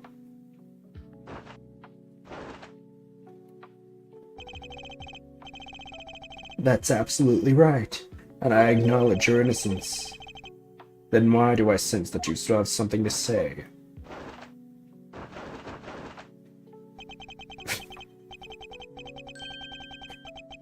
Well, I was thinking, did you know there is one other person with the key to this office? One other person. Hey, you there! Yes, sir. What is it, sir? Would you kindly fetch and escort that lovely young lady here for me? A lady? The girl is a member of this building's security. Think of her as a material witness. Security? Did you say security? No, stop it, pal, don't! What's wrong with him all of a sudden?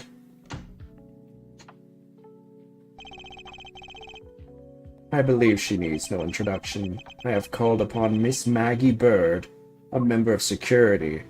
Ah. Detective Gumshoe, sir. Maggie. Miss Bird is the security guard on watch tonight. I see. And your point is? My point is that she could very well have used it. And by it, I mean the master key, which can open all the office doors in the building. Oh man, I'm so tired. What? You were not the guilty party, Detective Gumshoe. And then the only other person with access to this room is Miss Bird. How dare you? I would never sneak into someone's room. That's right. I refuse to believe that Maggie's the culprit, pal. It was me. That's right, I did it. Can we take that as a confession, Detective?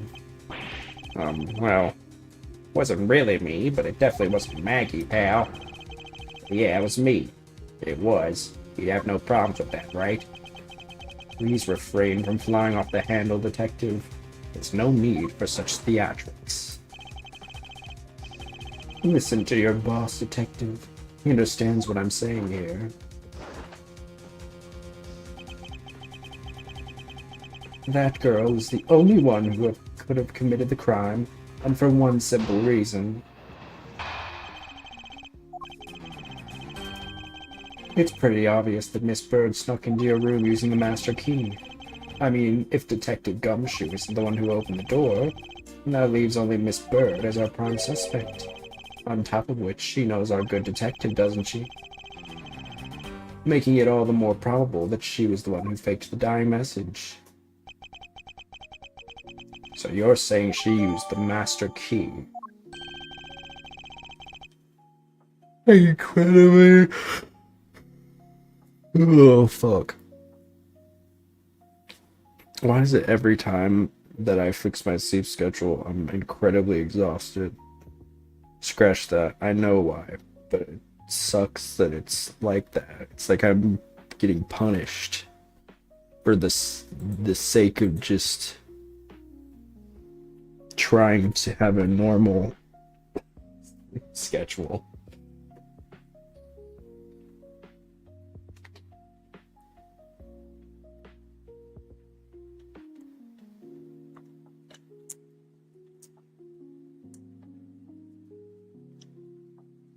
Beep boop bop boop beep bop boop bop beep bop boop bop beep boop bop boop beep bop boop bop beep boop bop boop beep bop boop bop bop bop.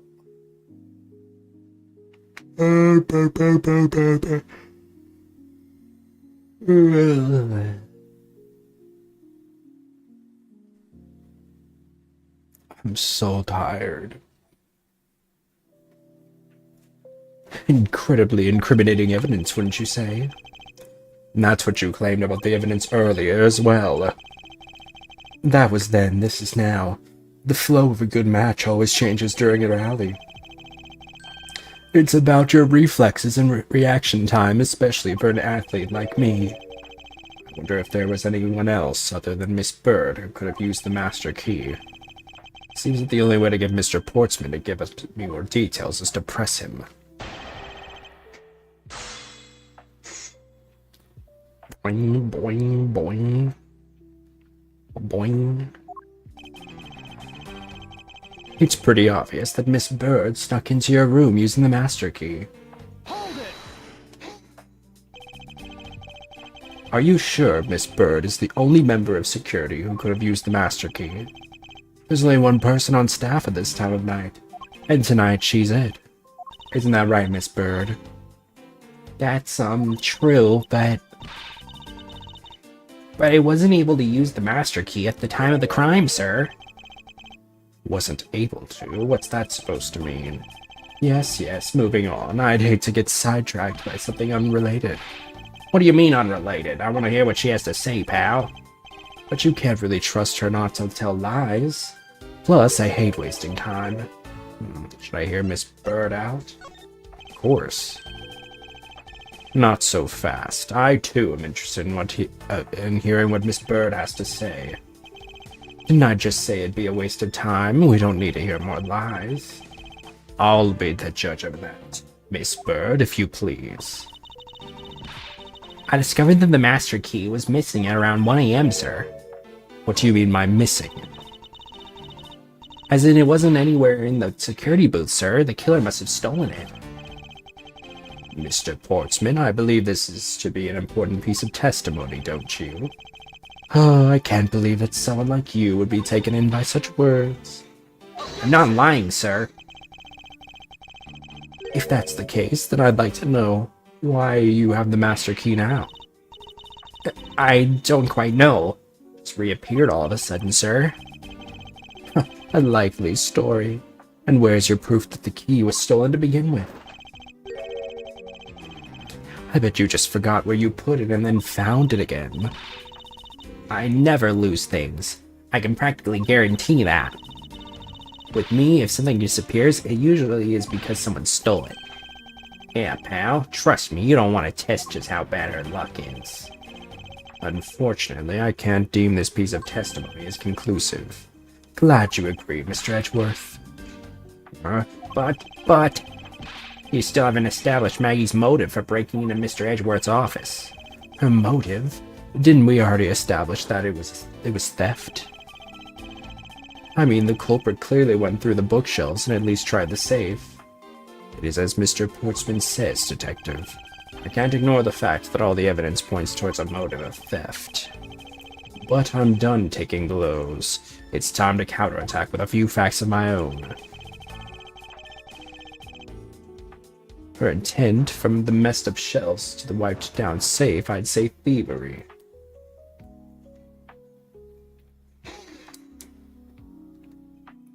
I concur that the culprit's motive appears to have been thievery. Glad to hear that the great Miles Edgeworth is in agreement with little old me. However, with regard to the investigation and the bookshelves and safe... Hey, good thinking, asking for my opinion on the matter. Would it be too much for you to allow me to complete a full sentence? I'm guessing it's the addendum here. The mess of shelves to the wiped down safe, I'd say thievery.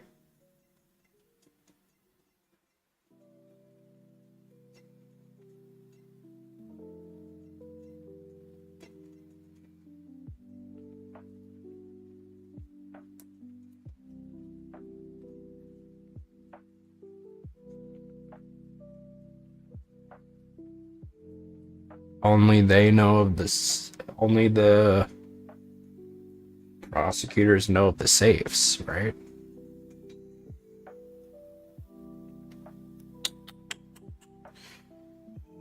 Do you wish to continue insisting that Miss Bird was set on stealing something? Why not? It's the truth, after all. It was also by your logic that we came to the whole thievery conclusion anyway. That may be, but you must also be aware of the fact that the safe is a secret safe, the existence of which is only privy to prosecutors. I find it a little hard to believe that a hidden safe was a part of her cunning plan. But she could have found it by accident while she was turning everything else upside down. I highly doubt that. I'd say the culprit knew exactly what they were looking for. After all, only the bookshelf and the safe were targeted. Yeah, even I didn't know about that safe, pal. And that means there's no way Maggie could have known about it either. Then are you proposing that the killer is a prosecutor? Interesting conclusion. That's definitely looking more and more probable. What's wrong, prosecutor? Do you have a different suspect in mind now? Curses. Why? What made you... What's with the angry face all of a sudden? It's all my fault. What do you mean? It's Jim. He knew about the existence of the secret safes. What did you just say? We were partners, like inseparable conjoined twins. That's why I told him. I filled him in on the secret safes. And that means... Yeah, I know. I had only just told him too. Obviously, it was wrong of me to tell him. I still can't quite believe it, but the thief who broke into your room was probably Jim. Now he's claiming that the victim was the thief. And you were simply trying to stop him, weren't you? Miss Maggie Bird? Excuse me? Ugh. I mean, you are a security guard, right? That's your job. But killing is going a bit too far, even in your risky profession. What the... You're still accusing Maggie of the murder? Yes and no. I mean, she had stumbled upon Jim, who had probably drawn his gun. I get it. It was self-defense, wasn't it? No! I could never do something like that. Not even as a security guard, sir. Plus, even if he was the thief, he wouldn't have a key to his office. Which is precisely why he had to steal it, wouldn't you say? It was Jim who stole the master key. Pretty impossible for a supposedly stolen key to be here with us unless you retrieved it from Jim after you killed him. Mr. Portsman, are you honestly accusing your own partner of being a thief? I don't want to admit it, but it's the only way everything else makes sense. Has he no honor? Now then, I think we're done here. The investigation waits for no man. Would you people be so kind as to see yourselves out? You can't kick us out. This is Mr. Edgeworth's office. Ah, but I'm the one who's been assigned to this case. You are all suspects to varying degrees and therefore ineligible to run this show.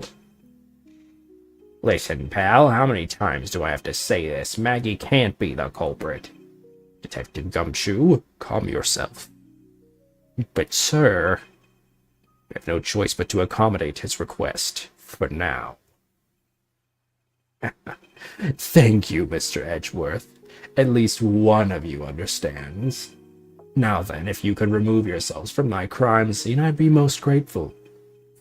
Mark my words, Mr. Portsman, we will meet again. If that's a formal request from the legendary prosecutor himself, then I suppose so. Now don't disappoint me, you hear? To be continued.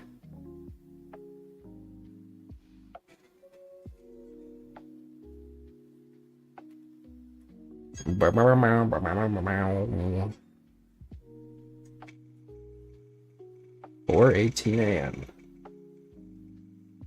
Why is there a basketball? What is with that prosecutor? I can't believe how rude he was. It was unbelievable. Please maintain your professionalism, detective. I'm gonna find some real solid evidence proving Maggie's innocence, you'll see, sir. But we've been kicked out of the crime scene, sir. True. So then, what now? Looks like my life's fallen into yet another gigantic ditch. Do not despair, Miss Bird. We can overcome this as well. There are many other places and things we should be looking into anyway. Eh? Really, sir? For example, this hallway. The linchpin of his argument against Miss Bird is related to the master key. In that case, this hallway is the perfect place to look for more information regarding the mystery surrounding my door.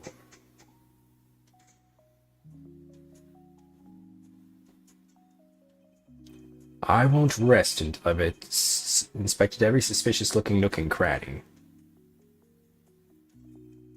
A well-crafted, high-quality sofa for visitors. The stitching is excellent.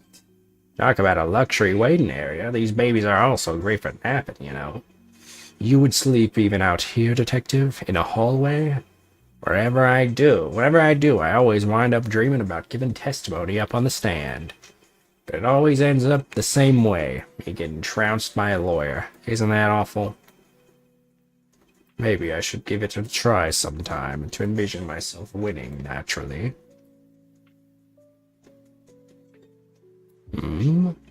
It's... isn't this the missing Zero series file, sir? No doubt about it. The bloody letters mark it clear as day. There seem to be a few pages missing. Our thief took it only what was necessary and left the rest behind. So what are these Zero files about, sir?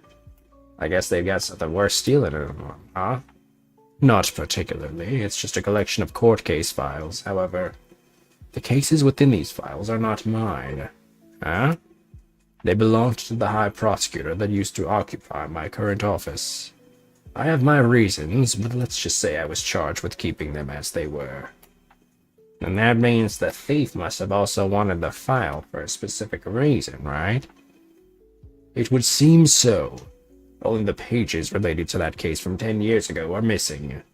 I wonder why anyone would care about such an old case.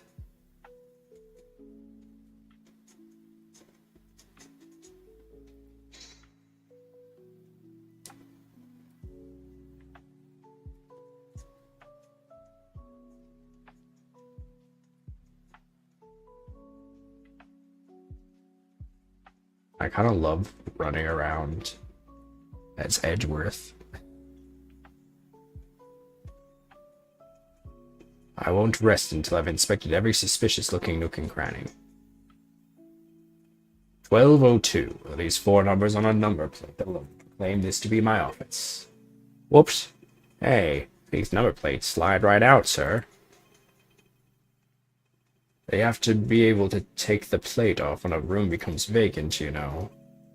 Although, the idea that it can be so easily removed is kind of...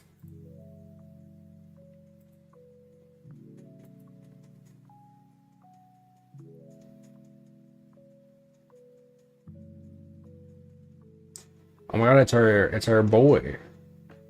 Winston Payne. What is a basketball doing here? That's Mr. Portsman's prized possession, sir.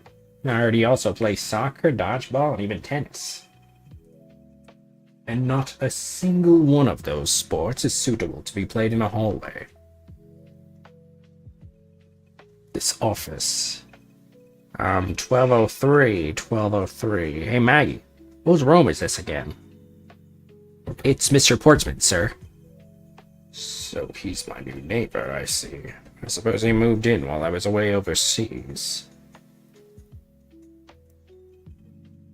What is a basketball hoop doing here? Hey, didn't this used to be just outside next to the building a long time ago? So when and why was it moved indoors?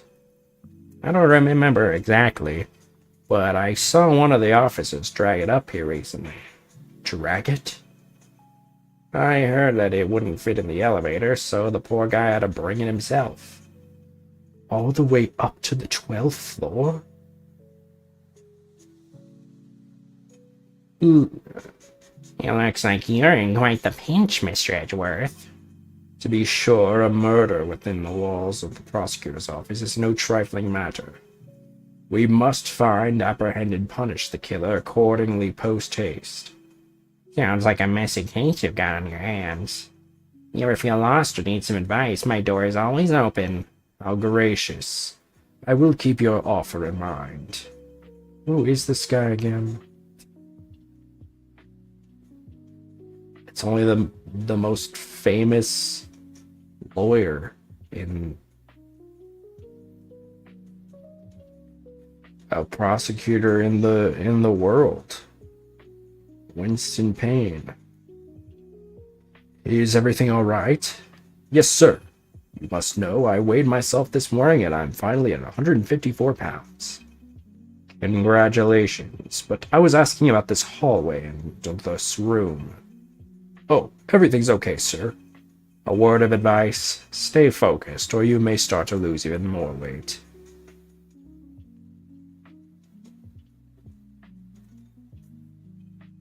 I was wondering if I may speak for you a bit concerning this case. Speak with you a bit. I've always been a big fan of the courtroom, but this is like a dream. A dream where I'm being cross-examined by the Miles Edgeworth. I can't let this chance pass me by. I must remember to ask her about the master key. I should jog her memory by showing my notes to her with X. Have you ever met the victim before? Well, I've seen him a couple of times before when I had to go to Mr. Portsman's office. Mr. Faith was always playing basketball with Mr. Portsman, sir. That sounds like fun. Just once I would have loved to play basketball with him. It sounds fun, but the only person ever taking a shot was Mr. Portsman. All Mr. Faith ever did was passing the ball, sir. On second thought, I don't think I'd fit in that well with them. Miss Maggie Bird, correct? I take it that you are an acquaintance of the detective. She was under my supervision back when she was still in the force, sir. One day she got caught up in a murder and things started going downhill, so she quit. But I owe a lot to Detective Gumshoe for introducing me to my current employer. Or so I thought until a few hours ago. Right before I was about to clock out for the night. You got caught up in this whirlwind of a case, correct? Don't worry, my whole life has been nothing but a whirlwind of bad luck and failures.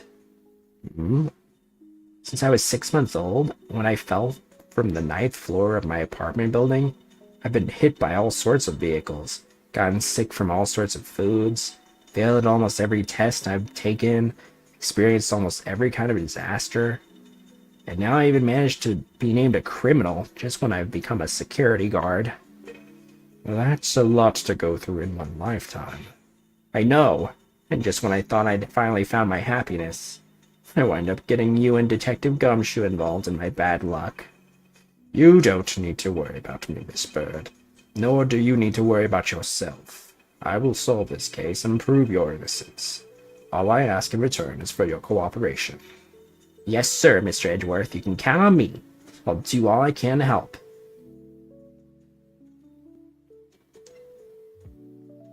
I guess the key, right?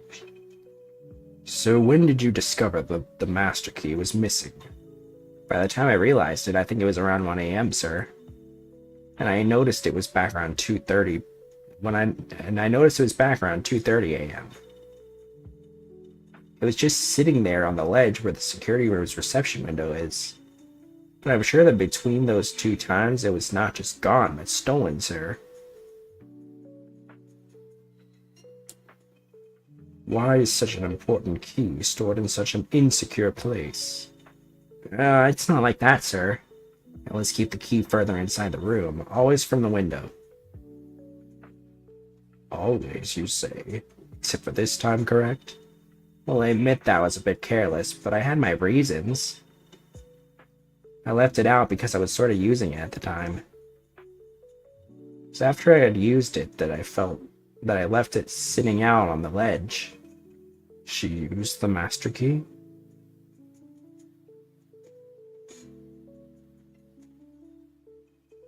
What did you mean by you used the master key? Oh, I had to use it to open the door for this prosecutor who had forgotten his key. I mean, it's my job as a security guard, right? Yeah. What is it? That's right. I just remembered. The prosecutor who forgot his key was Mr. Portsman, sir. What? Please tell me more, Miss Bird, quickly. It was around 12 a.m.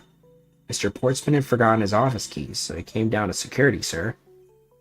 And that's when you loaned the master key to him? No way. It's against regulations to loan the master key out to anyone. I walked with Mr. Portsman to his office and opened the door for him personally, sir. I see. And then, what happened after that? Well, he called for me to come up to his office as he was leaving to go home. That was around 1:30 a.m., I think. So, in summary, for the sake of one forgetful prosecutor, you used the master key twice tonight.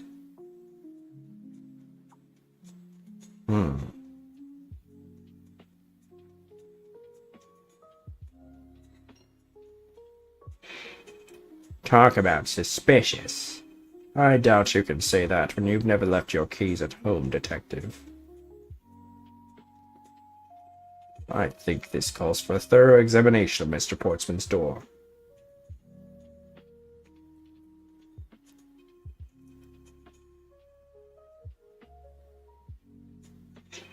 It's Mr. Portsman's personal basketball hoop. I can't believe he put something like this in the hallway of a prosecutor's office. But you know, it's actually pretty useful, sir. I haven't gotten lost trying to get to your office since it's been here. How long have I had the same office, and yet you still managed to get lost? It's a himbo. The door is locked tight. I bet the old credit card trick wouldn't work here, Mr. Edgeworth. This is the office of a high prosecutor, Detective. These doors would be pretty ineffective if the average cat burglar could get through them. Aha! So I guess only a great cat burglar could get in. That must be who our culprit is. But why would they want to burglarize a cat? Might I advise you to return that conclusion to whatever pawn shop you bought it from?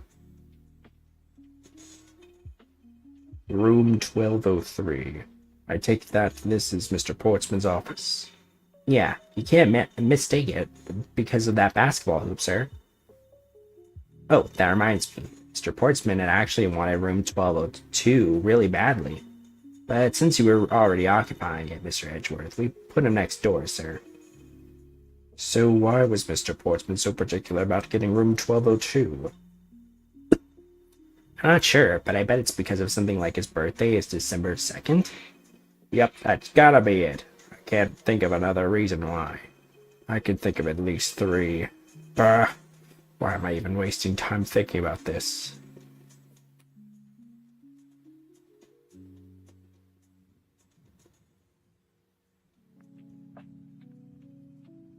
A minimalist yet classy door made of top quality wood. It's kind of majestic too. Fits in really well with the ambiance of the prosecutor's offices. Even Mr. Portsman seems dignified just because he works behind one of these. Nonsense. A man doesn't become more or less dignified because of where he works. Well, he still seems more dignified than Mr. Payne.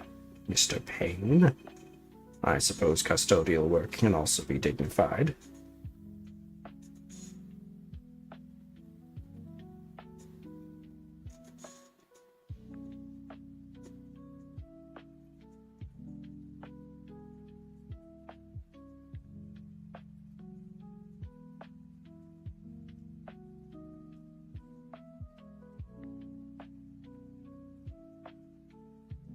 Only Gumshoe would praise a door as something greater than himself. Being a detective has its own rewards and a certain virtuous value, I think. You live up to your full potential, that's a poignant trait that anyone can admire. It's almost majestic, sir. I wish I could be as stately as this door. I see. So you're saying, sir, that me being me is the best thing I could do for everyone? Right. That long pause wasn't exactly reassuring, sir. I don't see any signs of forced entry. According to the guard, no signs that the lock was picked either, sir. Meaning that the door really was opened with a key. Do you happen to ask if any prints were lifted from the key doorknob? Apparently, the doorknob's clean as a whistle. Wiped, they think. Whoever this thief is, they did a good job of not leaving any clues behind.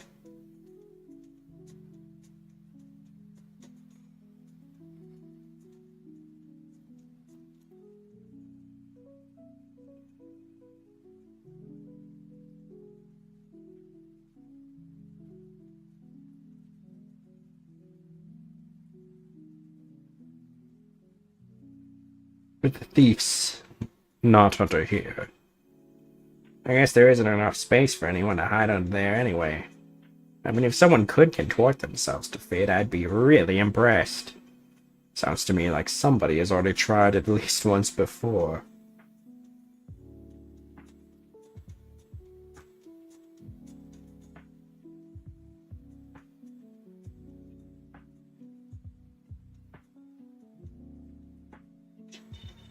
That's a prosecutor's badge, isn't it? Proves that you're really a prosecutor. Interesting. Despite all appearances, she seems to know more than Gumshoe. That badge? Even I could be a professional prosecutor. Sir, may I please try that on? Just for a little bit? I don't think that would be a very good idea, do you? I guess not. On second thought, they're actually on the same level. I'm just a lowly security guard, so I'm not sure what I should do with that other than to guard it. It's like talking to another Gumshoe.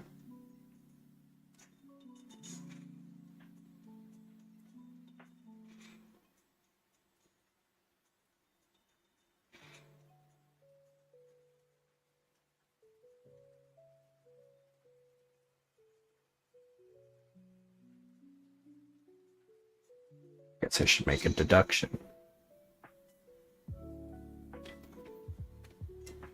Master key was stolen.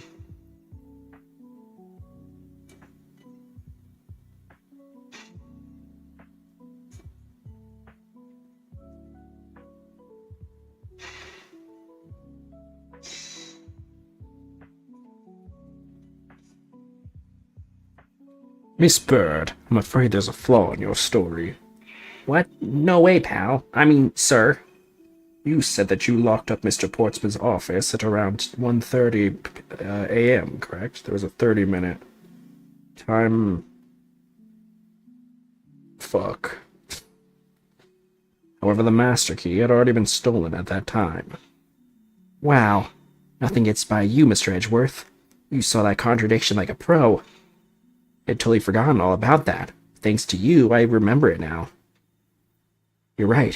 It was around that very time that I realized the master key was missing. And... well, I'm a security guard, sir. I couldn't just admit to losing the master key, could I? So I pretended to lock up his room, sir. You pretended? Yeah, I used my house key and made it look like it was locking up, sir. So in actuality, you never did relock the door, then? Well, I thought that maybe I could go lock it after I found the key. Come to think of it, I guess the door still hasn't been locked properly. Oh.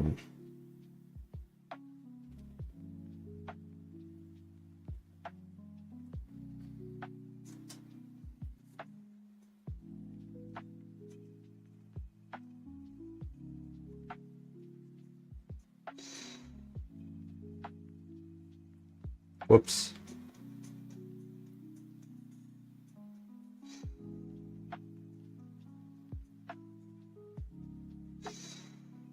Eureka!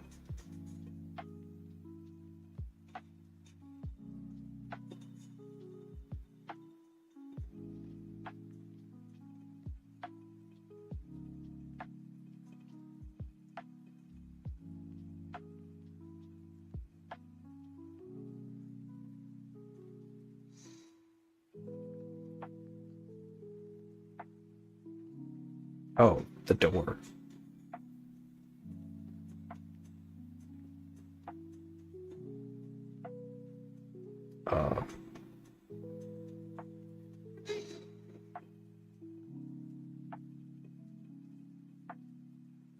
There's a contradiction here between the reality and the evidence.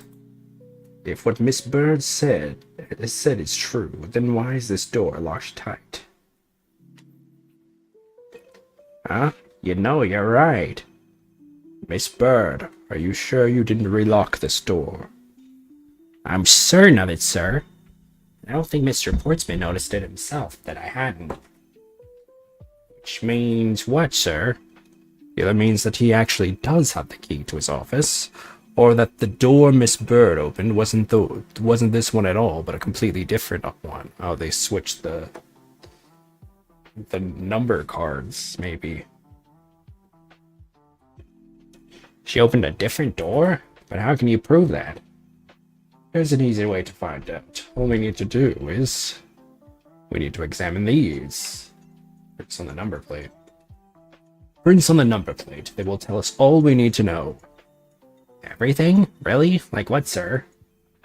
Like, well, for example, and such as... well, we know for sure that Detective Gumshoe's dinner will only consist of instant noodles. Wow. That was amazing, sir. How'd you know? Was that supposed to be a joke to cheer me up, Mr. Edgeworth?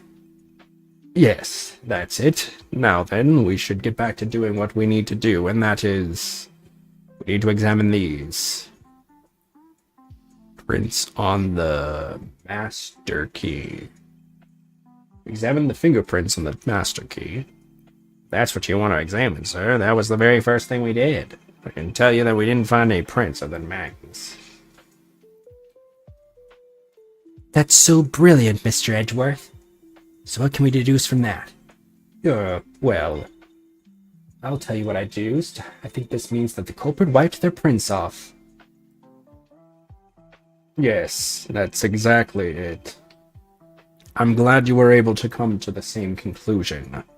However, the more important matter is, we need to examine these. Prints on the doorknob. The prints on the doorknob will tell us everything. Hey, you. Yeah, you, pal. Do us a favor and see where you can lift from this, okay? So, what do you find out? There's no need for such belligerent nostril flaring, detective. Sir, I've found only Mr. Portsman's and Mr. Faith's prints on this doorknob. So only two people's prints were found on this, huh? That's pretty decisive. Huh? I'm lost, sir. Thinking logically, I'm certain other person's prints should be on this knob as well. Now then, whose print should also be on this door? Maggie Bird! Maggie Bard. Don't you find it odd that the prints of the person who unlocked this door? You mean, yes, the door that Miss Bird opened could not have been this one, but a different one.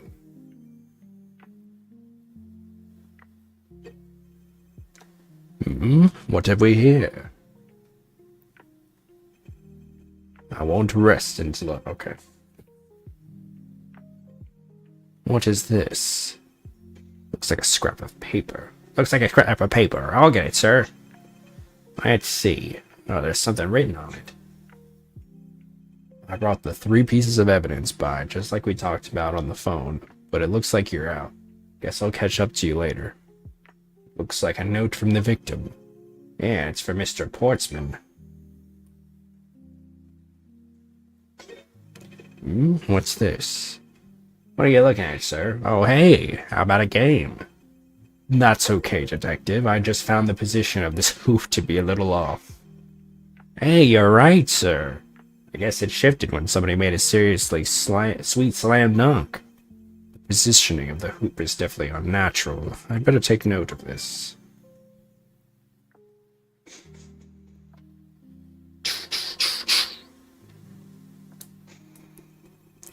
Poking around in this hallway has actually paid off quite handsomely. Huh? How so, sir? In a variety of different ways. I think it's time we had a little chat with the real culprit of this case. You know who the killer is? Wow, Mr. Edgeworth. As long as my logic is sound, then yes. The mastermind behind this murder is none other than Mr. Portsman. What? Mr. Portsman? I knew it. That's exactly what my logic senses were telling me too. I suspected it was him from the instant he accused Maggie of being the killer, sir.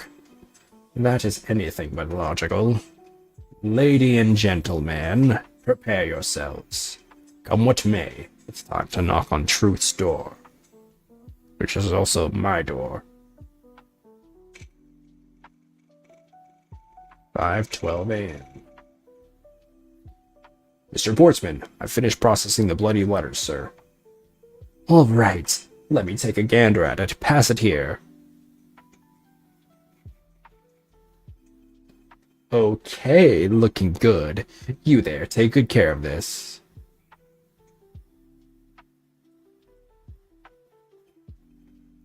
Well, if it isn't Detective Gumshoe. Another line for you, Portsman. We got you now. Call off your dog, Mr. Edgeworth. Is this some kind of joke? It's no joke. We know, Mr. Jock Portsman, that you are the guilty party in this case. Huh? You must be pretty upset getting chased out of your own room. I'd be mad too. So I guess you can stay. You promised to stay out of our way. You intend to hide your crime under the guise of a prosecutor doing his job. I can see right through the unsightly paper-thin mask you wear upon your cowl. Who would have thought it would have come to this? Actually, come to think of it, your mentor was Manfred von Karma, right? Yep. The legendary prosecutor who never lost a single case for 40 years. But there was always this incessant chatter about forged evidence with that guy. Really teaches me that I've got to stay on the lookout for false accusations, you know? Are you done trying to play mind games with me? Because they won't work. The only thing you should be using that mouth of yours for now is kissing me on the lips, explaining yourself. Although that too will only dig your hole deeper, just like I will be digging your hole anyway. Either way, your game is up. Well, aren't we full of ourselves, even though you have yet to prove anything?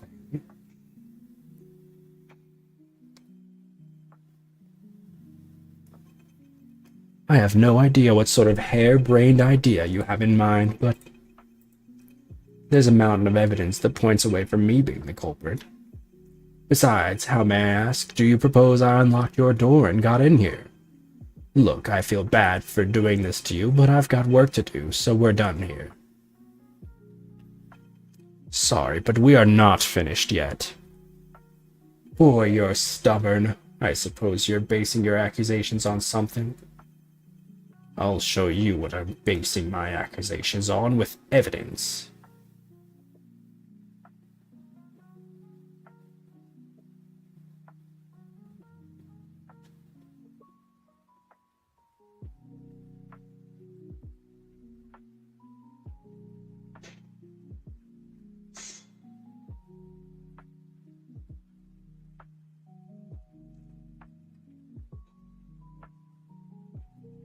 My accusation is a harebrained idea, is it? You tell me, I'd say it is, after all.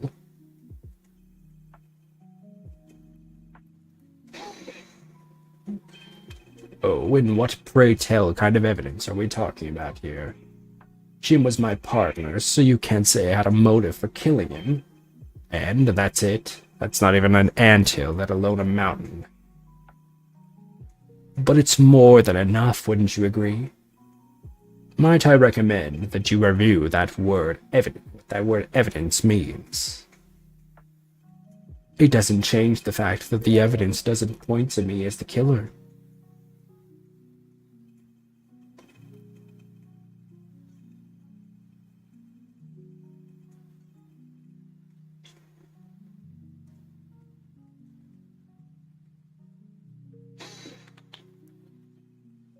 Unfortunately, I believe I have already shown how earlier.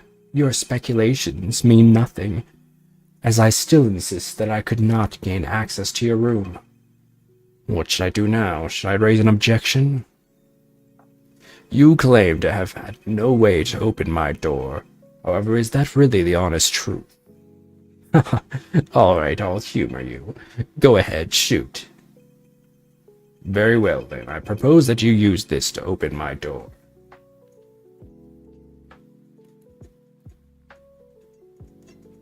The master key. I believe you are able to open my office door with the master key, no less. Wait.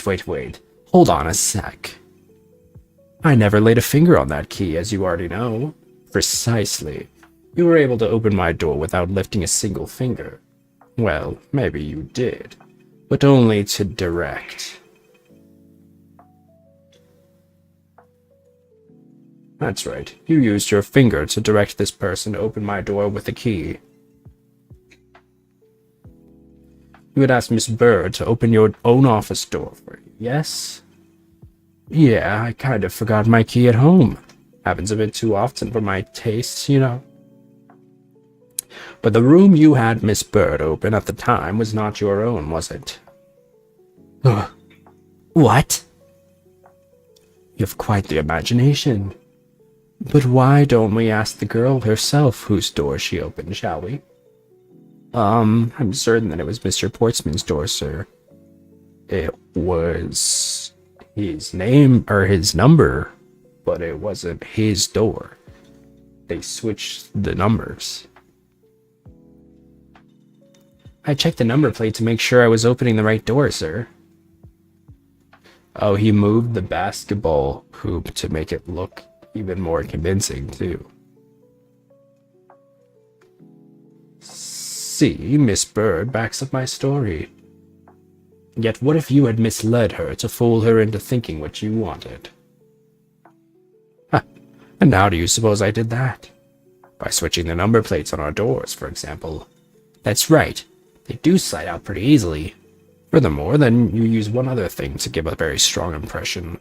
That the door she was opening was yours, and not, in fact, mine. What was it that Mr. Portsman used to make Miss Bird think it was his room? The hoop. What? The basketball hoop, sir? It's quite the peculiar fixture in any hallway, let alone a hallway in this building, which is why it left an unusually strong impression on you. It's an object perfectly suited to sit just outside the office of a peculiar prosecutor. Ah, that's very true, sir, because there was a basketball hoop sitting there. I thought the door I was opening had to be Mr. Portsman's. There's signs that the hoop has been moved. To sit it in front of my office, to be sure. I see. So that's how you throw suspicion on people. Thanks for the tip. But I think your conjecture is a little off the racetrack. Now you're just spouting nonsense. I had the girl open my office door. After that, I was in my room the entire time. You don't have a single reason to suspect me. So he intends to claim his innocence to the end, does he? I'm as pure and innocent as my jacket. And Miss Bird is as dirty and guilty as the jacket she wears. My jacket's not dirty, I'll have you know. I just washed it yesterday. Please calm down, for I intend to show who is the one truly covered in slime here.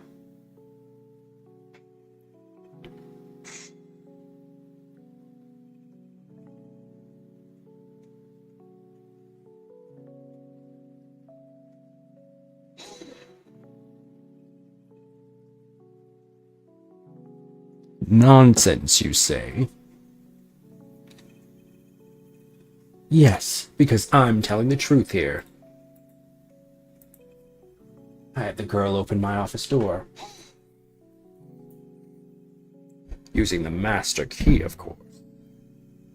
Sure, you have a problem with that. That is what the master key is for, right? Perhaps we should place it in an elaborate labyrinth of some sort for people like you.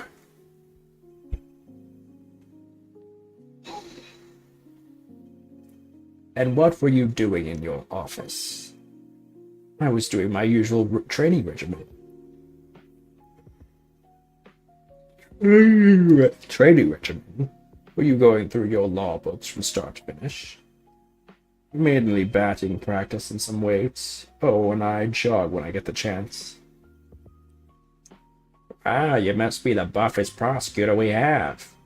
With the weakest legal muscles, it would seem. I was doing my usual workout, so...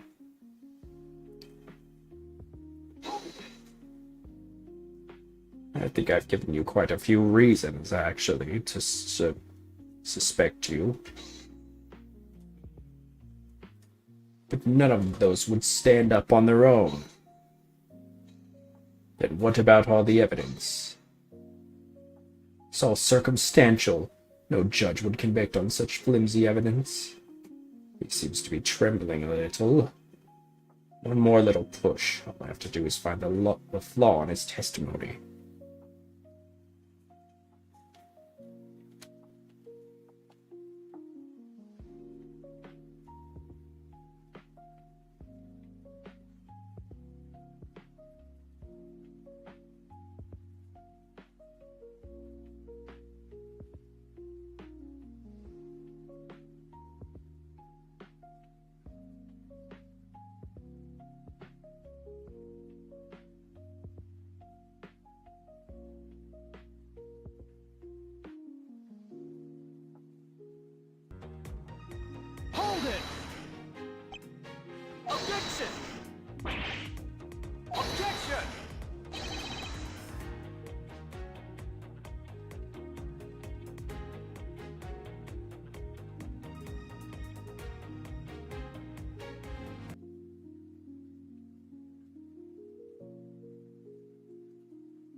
Y'all, I'm tired.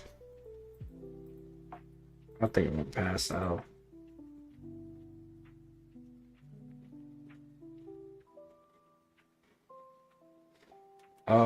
We'll finish this another day. Thanks for hanging out with me. We'll be back tomorrow for probably some more Pokemon. Love you guys so much. Sorry for the short stream. We'll have a long one tomorrow. And yeah, as always, ciao. Ace Attorney is back, baby.